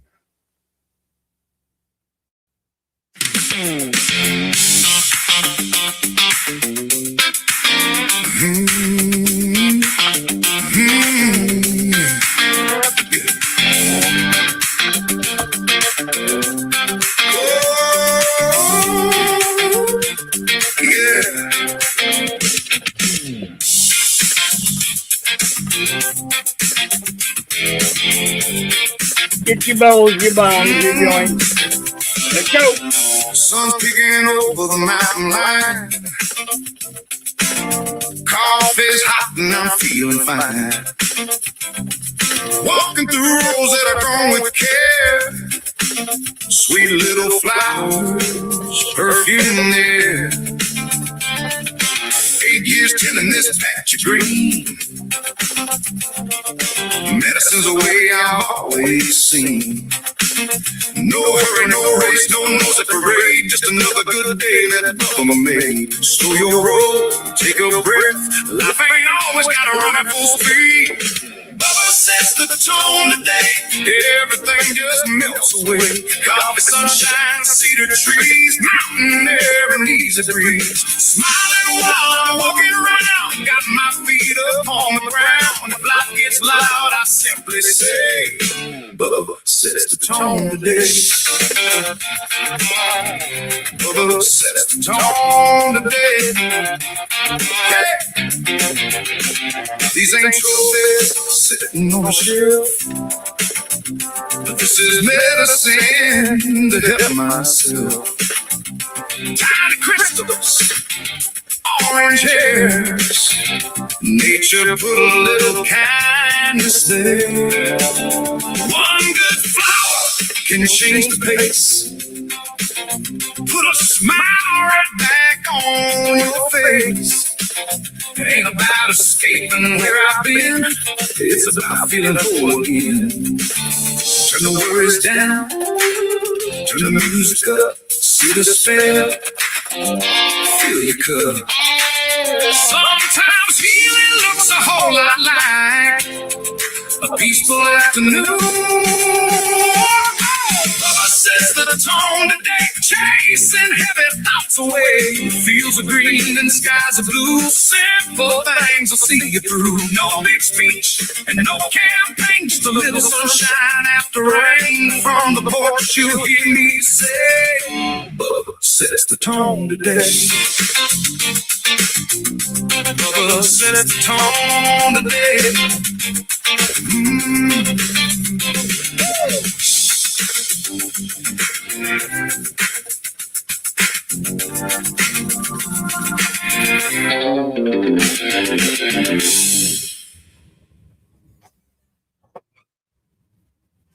All right.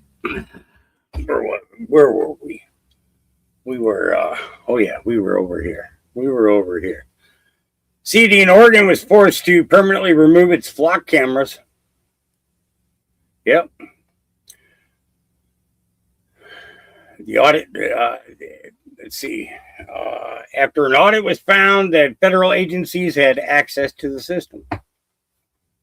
The audit revealed that 2 federal agencies could access the data, including the ability to search the broader network of license plate records for up to 6 months. Flock cameras are used as a massive surveillance tool under the guise of public safety. It was a short run for flock safety cameras in the city of Woodburn. In 2025, a total of 23 cameras were installed across the city to help police track down suspect vehicles. And while police say the cameras helped solve dozens of crimes, community members raised concerns that the system could allow federal agencies to access its data. Flock security cameras that are present in Woodburn contribute to the terrorizing of our community. City Council in November suspended the use of the cameras while the police department conducted a full review. That report confirmed what many people were afraid of, that federal agencies had accessed the system, showing nearly 6,100 searches on the city's camera network between January and November 2025. However, that number is just 0.18% of the more than 3 million total searches. And the police department says none of the searches conducted by federal agencies targeted Woodburn exclusively. The city's cameras were included in system-wide searches, contrary to city policy. According to the report, a temporary flock safety trial is what allowed federal agencies to run broad safety searches across several camera networks at once, including Woodburn's. That trial, however, appeared to have ended around June 24th, when Woodburn police say federal agency searches stop. While Woodburn police say the cameras were used in more than 350 investigations and led to arrests, stolen vehicle recoveries, and drug seizures, concerns over the technology ultimately brought the program to an end. So, basically, Woodburn, in my opinion, is an area right outside of Portland where a large community of illegals are and have been for many, many years. They're afraid that people are going to get scooped up by ICE, is basically what it boils down to. Yeah. Just saying. Yeah. So the U.S. Postmaster General just told Congress the post office will not deliver mail-in ballots to the states that refuse to comply with President Trump's election integrity executive order. The order ensures recipients are citizens and verifies identities, making mail-in voting more secure. This is a massive win for stopping fraud. Now, supposedly there was a report that came out that a case is now going up in front of the Supreme Court, U.S. Supreme Court, in regards to that, because of one of the lower judges tried to put a block on it, and so now it's going to go in front of the Supreme Court. They'll decide it this week, and it'll be done and over with. So, just a gentle reminder that they always out themselves. And I want you to listen closely to what this guy states and what the final statement is in this video. Here we go. Okay, so you're fleeing war. Excuse me? Are you fleeing war? Yeah, prosecution. Prosecution? Yeah. Where? Nigeria. There's war in Nigeria? No, it's a sexuality thing. Sexuality? Yeah. Sorry, I don't understand. So he's saying he left because of a sexual problem. Where I come from, if you are bisexual or homosexual, you get killed. So. Okay, so if he's bisexual or homosexual, he gets killed. So you're gay? Yeah, you have to take off, yes. Okay. And how are you finding Letterkenny? Are you settling in well? Oh, lovely, lovely. Okay. Are you working? Not yet, still looking for it. Okay. And where are you staying? It's just beside the Margetigans over there. And all paid for? All sorted by the government? Government, yes. Great government. Oh, fantastic. This is the land of Tien and Og. Okay, keep listening now. It's coming up here. Pay close attention to what he says. And welcomes. Yes, Kukulin said come and we're here. And you're out on a Saturday night? Oh, but of course, we're going to have fun out there. You're happy in Ireland? This is airing. And have you got family at home? Oh, yes, I do. So what have you got at home? And my wife and 2 kids, 2 sons. Your wife?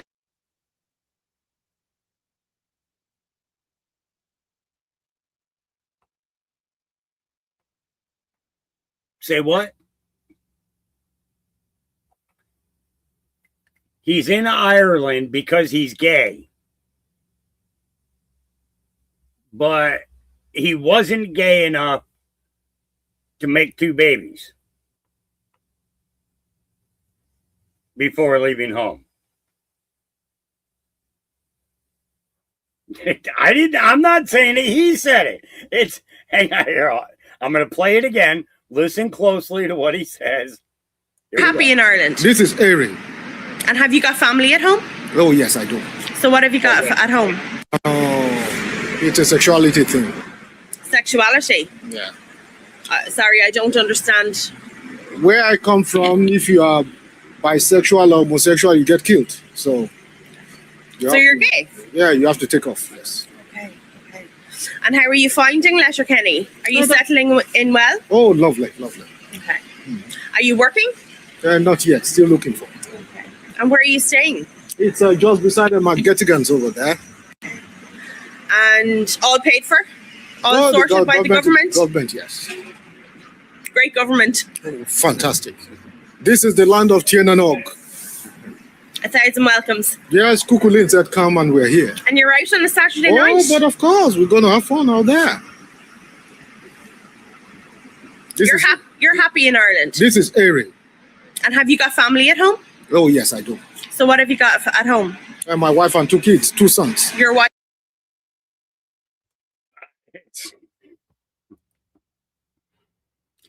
These are the kind of things that should be on the national news. Should not be on, like, podcasts, all right? This should be on mainstream so that the entire world can hear the idiocy of this, okay? All these young males of military age going to all these countries. Where's your family? What did you leave behind? Well, you left a war-torn country. Why did you leave your wife and kid behind? I have 6 children. Why didn't you bring them with you? You're going to leave them there to die? Well, I need to live. Yeah, excuse me. Sorry. I didn't mean for that to happen. It just came out. All right, Defiant L. Scott Jennings exposes CNN. Yeah. For removing the price tracker because prices are falling. Look, gas prices are not up. They're down. Below $4 a gallon nationally. Oil's trading at $71 a barrel. We don't run the gas price tracker on the screen anymore for a reason. You know, I mean, it's because it's a non-story. The pool was vandalized. You keep bringing up the pool. It was vandalized by people who were so broken-brained about our politics, they went out there and vandalized the pool. It's in the court documents, which you can read yourself today. And as it relates to cost, The Republicans cut taxes. Working people all over this country got major tax refunds. We have a booming job market. We have a stock market that's up. Right now, we have an economy that's on the upswing because of Republican policies, and we've got insane Democrats winning primaries promising socialism all over this country. Those are the facts, and that's the argument that will be carried to the election. Look, gas prices are not up. Yep. I don't like her. I don't like her one bit. I think she is nothing but a snake. Yep. So let's see. April Lambs put this one up, and I'm glad that she did, because this is really good. Take a listen. Y'all tell the truth. What's really going on now? What's really going on over there in Europe? I mean, these people come over here like it's their first time experiencing life. I mean, they ain't got no grits over there in Europe. They ain't got no grits. They ain't got no air conditioning. Y'all be going over there to Europe like it's the best thing since sliced bread, and them people said that's their first time experiencing the air conditioning. And then they said people sit outside. They say they never seen people sit outside. They don't walk outside. They don't sit outside on their porch. What kind of house they got over there in Europe? Because they said that they don't see the people sitting outside. The man said our cars is too big. What size car they got over there in Europe? I mean, it's like their first time experiencing. Where did people come from? I mean, they really is blown away about the shopping cart. They ain't got no Walmart. They don't eat fish and grits. What kind of food they eat? They said that we have large portions of food over here, and we have endless. They don't get no ice in their drinks. Do they got ice over there in Europe? See, y'all not telling the truth. These people over here are really telling the truth, and it's like their first time, like they come from another world. What's going on? They ain't got no ice over there. Oh, Lord. But I was playing clips for you guys yesterday of people who experienced America for the first time. Now, Ganja, I know you've been here. You've been here before. But you wait till you come to see me. Yeah.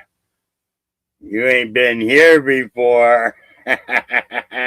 Yeah. You're late, by the way. You're very, very late there, Fred. Just so you know. Okay. And I played your song earlier. I did. I played it. I shared it with everybody. I didn't keep it to myself. I shared it. I shared it. Yeah. Just saying. There's something to it here. Oh, I'm having a safety meeting because Fred's here now. So we got to have a safety meeting for Fred. We do. We got to have one for Fred. It's not cool to not have one for Fred. Okay? Fred's good people. You know, I'm just saying. So, while we're having the safety meeting, I guess it's only proper that I play a safety meeting kind of song because, you know, we're having a safety meeting. And I told you at the beginning of this podcast, this wasn't going to be a serious podcast. This is going to be back and forth between the news and music, because that's just the kind of mode I'm in today. And if you don't like it, well, fart on you. Okay. Fart on you. Okay. And let me tell you, and just so everybody knows, Madison farts. Okay. Madison farts. Okay. But then she gets up and looks for the culprit behind her. All right. And it's not funny. It's not funny. Okay. It makes me have a funky day. Yeah. A funky day. What kind of day, I say? What kind of day? An ice cream cake kind of day. An ice cream cake, baby. I'm just letting myself be. Yeah.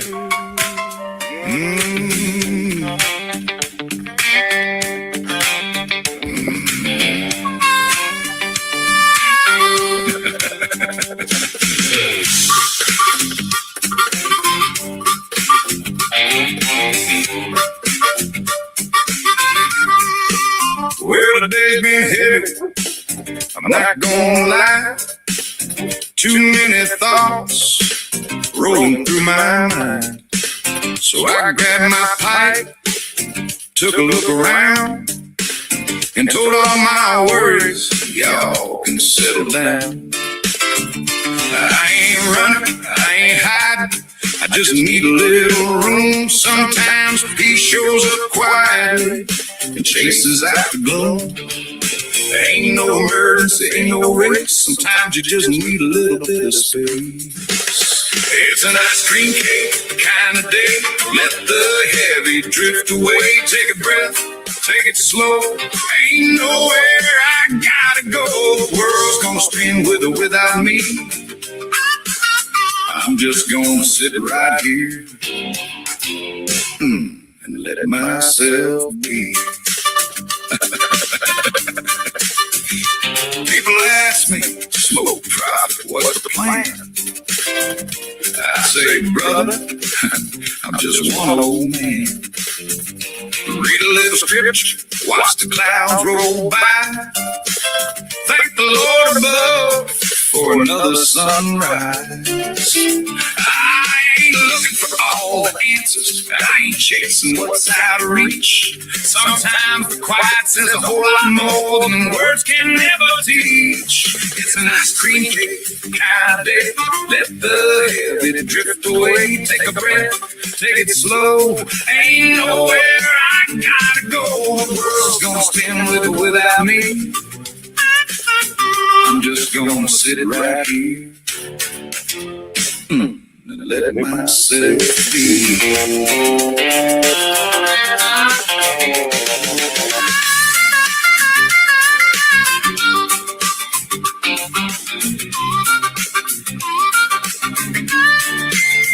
Now, ice cream cake ain't hard to love. Sweet vanilla drifting on the breeze above.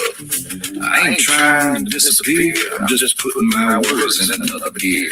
Life gets loud, that much is true, but I don't have to join in too. One deep breath and a little smile, and life gets lighter for a while.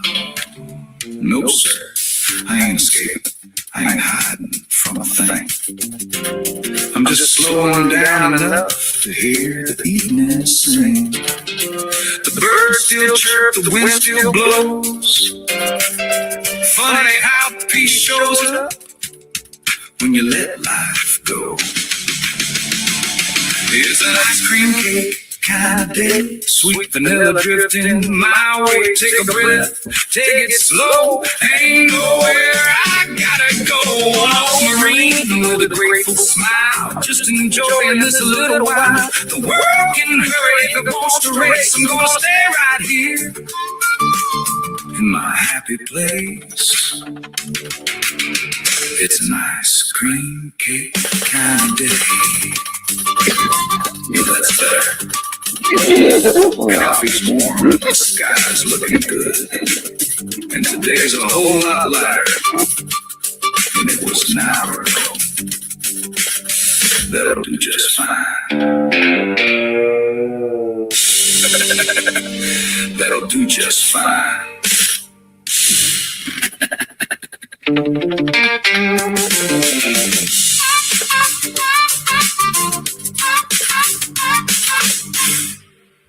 Yeah, an ice cream cake kind of day. I done did it. I done said it. And let's see. Here we go. Have the authority to review the secretary's determination regarding designating status, removing the status, or extending the status. And the language is very clear. And so Justice Alito wrote the opinion, and he said that basically all of the arguments that the litigants had weren't even, quote, sound, because they don't even have the authority to review what the secretary has determined on that. The precise numbers are up for debate, but there's somewhere around or. Yep. So, yeah. So one thing that came in was that the temporary protective status is now been revoked, and that's gonna happen, and it's gonna be kind of big. And then this is former Congressman Madison Cawthorn. That's what his name is. He's going to talk. This is an armored catfish, also known as a pleco. This is a fish that is not native to Southwest Florida or South Florida in general, and they are destroying the Everglades. They take up so much room. They are demanding that all of this entire ecosystem accommodate them. And what is it doing? It is strangling and destroying the native ecosystem that is here. There's a myriad of reasons we have poor water quality in South Florida, but one of the number one reasons is invasive species that are destroying the culture that exists in this area. Now, the same can be applied to something else that doesn't have to do with invasive species, but with illegal immigrants who are destroying our country that has been built to be made to make Americans have the greatest way of life anywhere on the world. You cannot allow the third world to come into your country because they will turn your country into the third world. Yep, just common sense. That's what it all boils down to. Now, I thought that this was really good. Anna put this up. All right. She is crying and begging because her plan to have an anchor baby in America just got blocked. A UK officer named Sarah did what too many American officials refuse to do: enforce the rules. Okay, so let's go here. No, please don't beg me. She's in an advanced state of pregnancy. It's quite common for pregnant ladies to travel overseas so that they can have the baby in whichever country to automatically get that passport. What's your final destination today? No, today. Today? Today in London. Okay. But I'm going to US tomorrow. You're going to the US tomorrow, okay? When you went for your American visa, did you tell the visa officer that you were pregnant? You did? No. Okay. Is there any reason why you didn't tell the visa officer that you were pregnant? It didn't come up. It didn't come up. Okay, what I'm going to do is... The woman is only 7 weeks away from giving birth, yet has decided to visit her sister in America, claiming she will return 3 weeks before her due It date. says that you're fit to travel. Babies born in the UK don't automatically qualify for a British passport, but babies born in the US do automatically qualify for an American passport. So it's quite common for pregnant ladies to travel overseas so that they can have the baby in whichever country to automatically get that passport. Sarah is suspicious of the woman's motive for travelling to the US via the UK, but she could also be in breach of airline regulations for travelling whilst pregnant. When is she due? 5th of June. When is her return? 16th of May. So she's got 3 weeks between her return date and her due date, which makes her 37 weeks pregnant, which is over every airline's limit. The woman is in breach of the airline's policy, but as she has a valid US visa, Sarah must now contact the US Embassy. Hi, it's Sarah. I'm at the airport at the moment. I just wondered if you could give a call to the American Embassy so that they can check an American visa for me. She's at the airport today and she's in an advanced state of pregnancy. So if you can just give them a call and find out if they're happy with that. And if so, then we can let her travel. It's minutes before the flight leaves, but whether or not the pregnant woman will be on board is up to the US Embassy. Right. Okay. Okay. All right. I'll do that then. Okay. Thanks very much. All right. Thank you. Bye-bye. Okay. That was the American Embassy and they want to speak to her today. The flight will be leaving without the pregnant woman. Now Sarah must tell her the news. So what I've done is I've contacted the visa man and explained your situation. What he'd like to do is can you go back to the embassy here in Lagos, show him all this paperwork, and he'll want to speak to you. I'm sorry, I know it's frustrating, but if you can go back to him, because Madam, please, I'm begging. No, please don't beg me. Please don't beg me. No, Madam, please don't beg me. The pregnant woman did not make it to the USA. When she failed to turn up at the American Embassy, her visa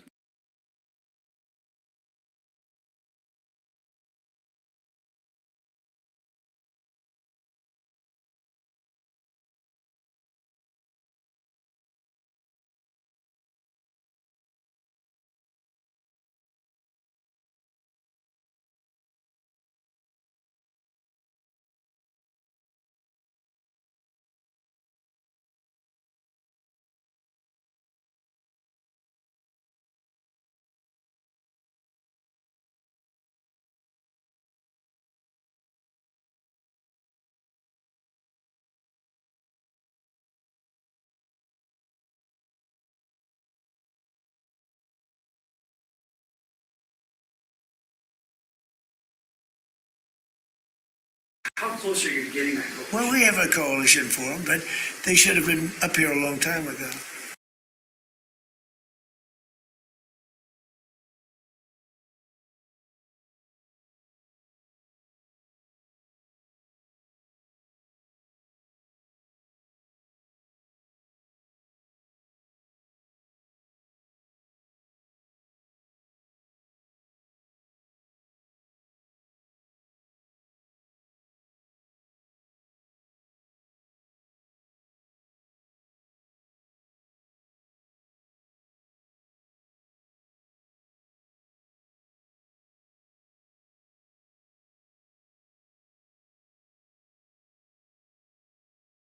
And you know, they're affected. The amazing thing is we don't need the Hormuz Strait.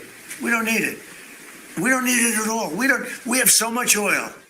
Our country is not affected by this. We have twice the amount of oil as Saudi Arabia or Russia, and soon it'll be 3 times the amount. How close are you to getting that? Well, we have a coalition for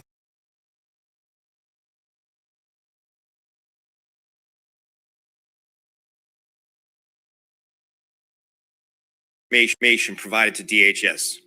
Under the Biden administration, the fraud escalated even further. Today, we are announcing that we have identified over 10,000 foreign students who claim to be working for highly suspect employers. And that's just among the top 25 OPT employers. This is only the tip of the iceberg. Over the past year, we've dramatically expanded our oversight of OPT and can report that we've found fraud nationwide. HSI agents have visited problematic OPT employer work sites in Virginia, Texas, Georgia, Illinois, New York, New Jersey, North Carolina, and Florida. Many of these employers include NGOs engaged in suspicious activity. We've discovered empty buildings and locked doors at addresses where hundreds of foreign students are allegedly employed. In many cases, multiple OPT employers claim to operate from the same address, but none actually lease the facility. We found small residential addresses listed as work sites for hundreds of foreign students, yet no employees were present. When someone does answer the door, their statements are inconsistent or they claim no knowledge of the business. We're also seeing financial red flags. Many alleged employers display clear fraud indicators, including tax liens, civil lawsuits, collections, and breaches of contract. And we are seeing suspicious financial transactions moving cash across multiple countries. We've discovered that numerous businesses failed to maintain basic employment records for the foreign students, raising serious tax reporting concerns. Some employers claim to have offshore human resources and payroll personnel. And finally, we're finding what we call phantom employees. We've identified foreign students who obtained work authorization documents through OPT, but never showed up for work at the sites they claimed. While we can't share details of ongoing investigations, I can assure you that more information is forthcoming and that we are taking this fraud very seriously. With that, I'll turn it over to the Acting Executive Associate Director for HSI, Mr. John Condon, who can speak in greater detail. John. Thank you, Director Lyons. Last week, HSI investigators and compliance officials conducted site visits at 18 OPT work sites in North Texas. Our findings were alarming. We discovered coordinated employer clusters where numerous employers in the same building complex are running nearly identical websites, sharing job postings and management personnel, but claiming no business relationships with each other. We found shell company schemes where multiple OPT employers are established by the same owner-operator, indicating a deliberate scheme to structure income and evade taxes. We've encountered employers who claim only a handful of OPT employees, despite our records showing that hundreds of students claim to work there. To give you an example, one employer we visited claimed to employ only 3 foreign students through OPT, while our records show over 500 foreign students claiming to work there. The company's representatives were unable to answer basic questions about the business and deferred to HR managers in India. OPT employers are required to directly train foreign students, but we've seen multiple examples of alleged employers claiming that all management is overseas in India. We've also discovered multiple state networks which are large networks of alleged employers claiming to train thousands of foreign students in OPT, then farming them out to unreported third-party employers, making oversight nearly impossible and raising serious national security issues. And we found potential evidence of international financial fraud. Our investigators have discovered questionable financial networks crossing multiple countries involving numerous bank accounts and complex transactions. These cases aren't limited by geography. In Houston, we found an alleged OPT employer accused of pay-to-stay visa fraud who was charging students under the table to help them fraudulently maintain visa status. The phony employer had never operated from the listed address, and over 100 foreign students allegedly employed there were nowhere to be found. In Georgia, we found an alleged IT company's address was nothing but a P.O. box. The owner operated a second related company across the street, also allegedly employing dozens of foreign students. The location was empty. One of the company's websites was flagged by DHS firewalls as potential malware, a common marker of fraudulent OPT employers. In New Jersey, we discovered an OPT employer who claimed to employ over 150 foreign students but couldn't answer basic questions about who they were or what they were hired to do. We only encountered one of these students who revealed he had not worked for the listed company in over a year. He was instead being trained by a company based in India. And in a New York condo allegedly housing dozens of foreign students, a supposed employer became visibly upset and denied any knowledge of the company, despite DHS records and student reports confirming otherwise. A foreign student confirmed the individual was the owner, but could not explain his denial. HSI will continue to investigate these cases, among several others. Director Lyons. Thank you, John. Let me be clear. Foreign students themselves are entering false addresses and employer names into the student and exchange visitor information system.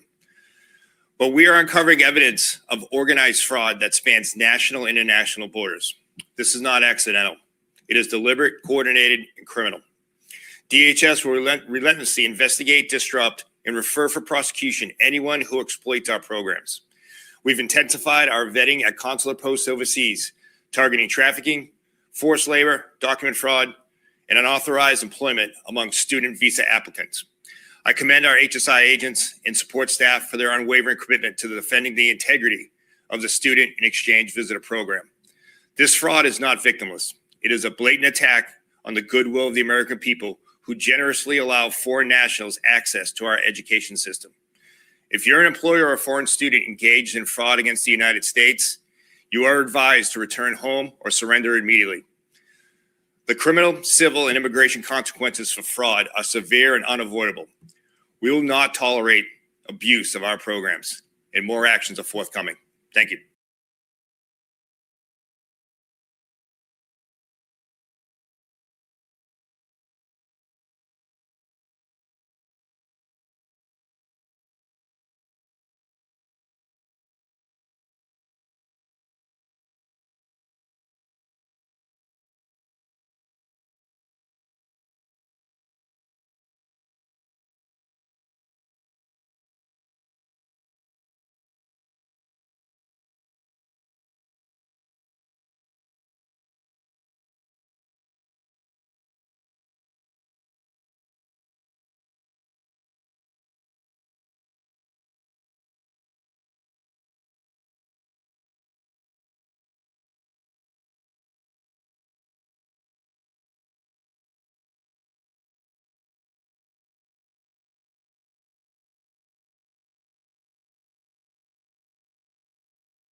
and so tough that it really hasn't been used very much over the years.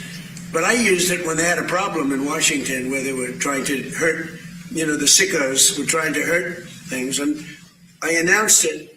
As soon as I announced it, read it, announced it, and I said 10 years for anybody. Everybody dropped what they had, including ropes. They had ropes. They were tying ropes around Thomas Jefferson's head, Andrew Jackson right up there. They had a rope around his head on that incredible statue. I said, as soon as I invoked it, everybody left. That's still in play. They could go to jail for 10 years. They better be careful.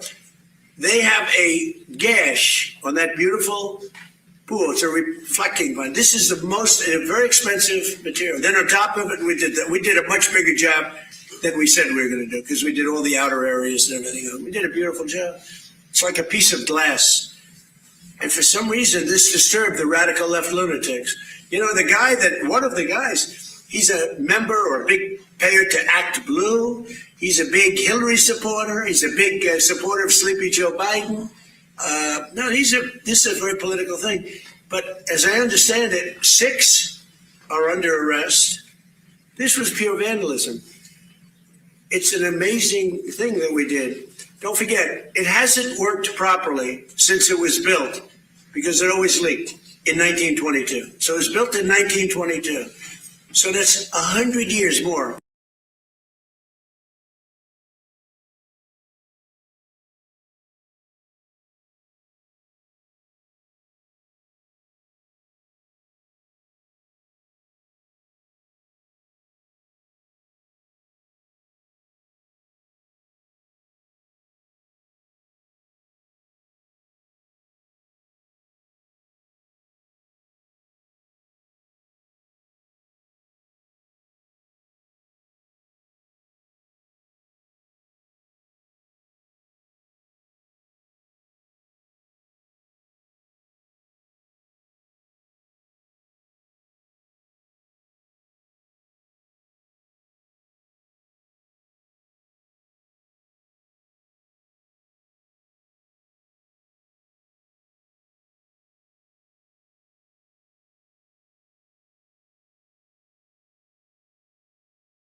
You can't hear. You didn't hear a fucking word I said. For fuck's sake. I just looked down and saw audio.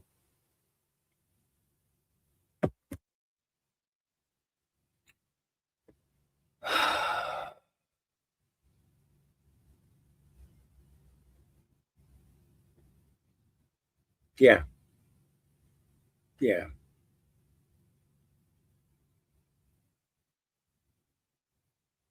I'm getting old. I'm getting old. I'm getting tired. It's got to be what's happening here. it's got to be what's happening here because I don't know. I don't know. I don't know. I don't know. Yeah. All right. I think that's where I'm going to call it for today because my brain is. I told you at the beginning of this that I wasn't here. I'm not here. I'm here, but I'm not here at the same time. You know, I don't know what it is. You know, I just don't. Not today. I don't get it. So let's see. What am I going to take you out with today? What am I going to take you out with? You know what? Let's do. Oh.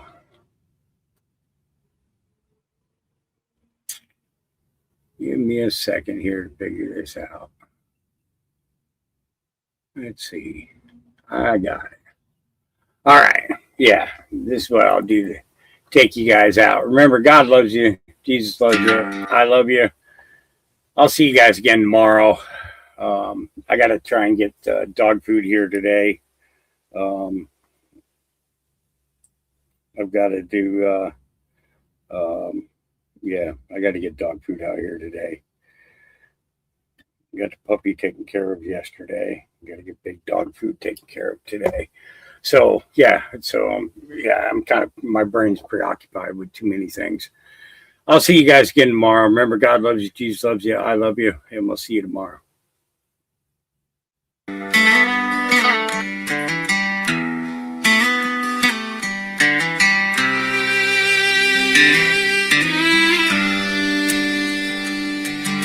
Spent all morning cleaning out 30 years of dust and doubt. Coffee cold beside the sink. Too many memories left to think. Old receipts and rusted keys. Pictures blowing in the breeze. Thought I'd smoke my last good one, and mercy hit me like the sun. In the bottom of an old wood drawer was a little piece I'd missed before. And that Willie's Reserve gonna call my mood. Lift me up like the good Lord would. Slow burn fire and a grateful buzz. Thanking heaven for the life that was. Smoke rolling through the evening light. Old man smiling, feeling alright. Ain't got much, but I got enough. A little bit of green and a whole lot of love. That Willie's Reserve gonna ease my soul like country music on an old back road. Some folks chase gold, but this is what it does. Turns hard times into a grateful buzz.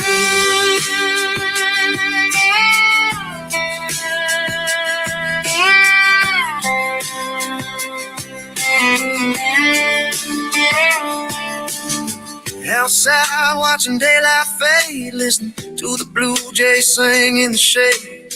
Dog stretched out beside my chair, mountain wind blowing through the air. Life ain't been no easy ride. Lost some things I still can't hide, but every scar and every bruise makes these quiet moments feel like truth. Funny how the smallest things can make a tired heart wanna sing. And now Willie's Reserve gonna call my mood. Lift me up like the good Lord would. Slow burn fire and a grateful buzz. Thanking heaven for the life that was. Smoke rolling through the evening light. Old man smiling, feeling alright. Ain't got much, but I got enough. A little bit of green and a whole lot of love, yeah, that Willie's Reserve. Gonna ease my soul like country music on an old back road. Some folks chase gold, but this is what it does. Turns hard times into a grateful buzz. Maybe peace ain't something bought. Maybe it's the lessons taught by old farm roads and smoky skies, and learning how to simplify. Yeah, that Willie's Reserve gonna calm my mood like an old porch prayer carved in the wood. Slow burn glow and a grateful buzz. Still believing in the life I love. Moonlight rising on the pines. Thankful just to be alive tonight. One old farmer still standing tough with faithful dogs and a grateful buzz. Yeah, the world moves fast, but I don't rush. Found a little peace in a forgotten crush. And if tomorrow comes, well, brother, because tonight I'm living on a grateful buzz.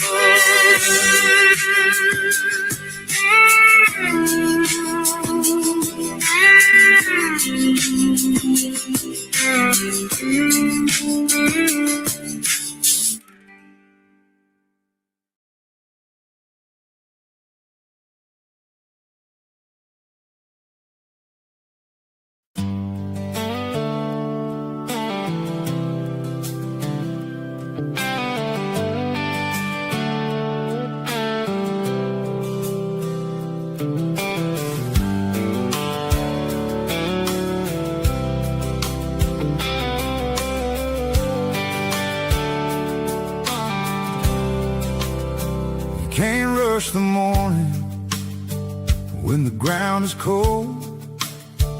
Every little promise starts beneath the soil. A little living hope wrapped in a tiny shell. Looks like nothing much till time begins to tell. Keep the water steady, don't drown what you've sown. Roots are growing deepest where nobody's known. You won't see the progress every single day, but life is doing work in its quiet way. Seeds don't grow overnight. They reach for heaven one sunrise at a time. Storms may bend them, but they learn toward the light. Faith keeps growing where the roots hold tight. Every season has a purpose written in his plan. The master gardener knows exactly where we stand. Don't give up because you can't yet see what he's growing inside of me. Trim away the branches, stealing all the strength. Sometimes losing something helps the harvest in the end. Every thirsty summer, every cold spring rain leaves another lesson written in the grain. Watch for little foxes sneaking through the rows. They'll steal tomorrow if nobody ever knows. Guard the tender places, pull the weeds each day. Truth is worth protecting every step along the way. Seeds don't grow overnight. They reach for heaven one sunrise at a time. Storms may bend them, but they learn toward the light. Faith keeps growing where the roots hold tight. Every season has a purpose written in his plan. The master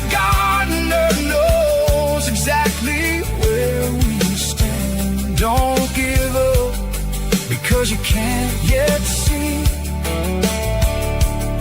what he's growing inside of me. Some are called the plant, some are called the water. Only one can breathe life into a seed. So don't measure your tomorrow by what you see today. The harvest always comes to those who choose to stay.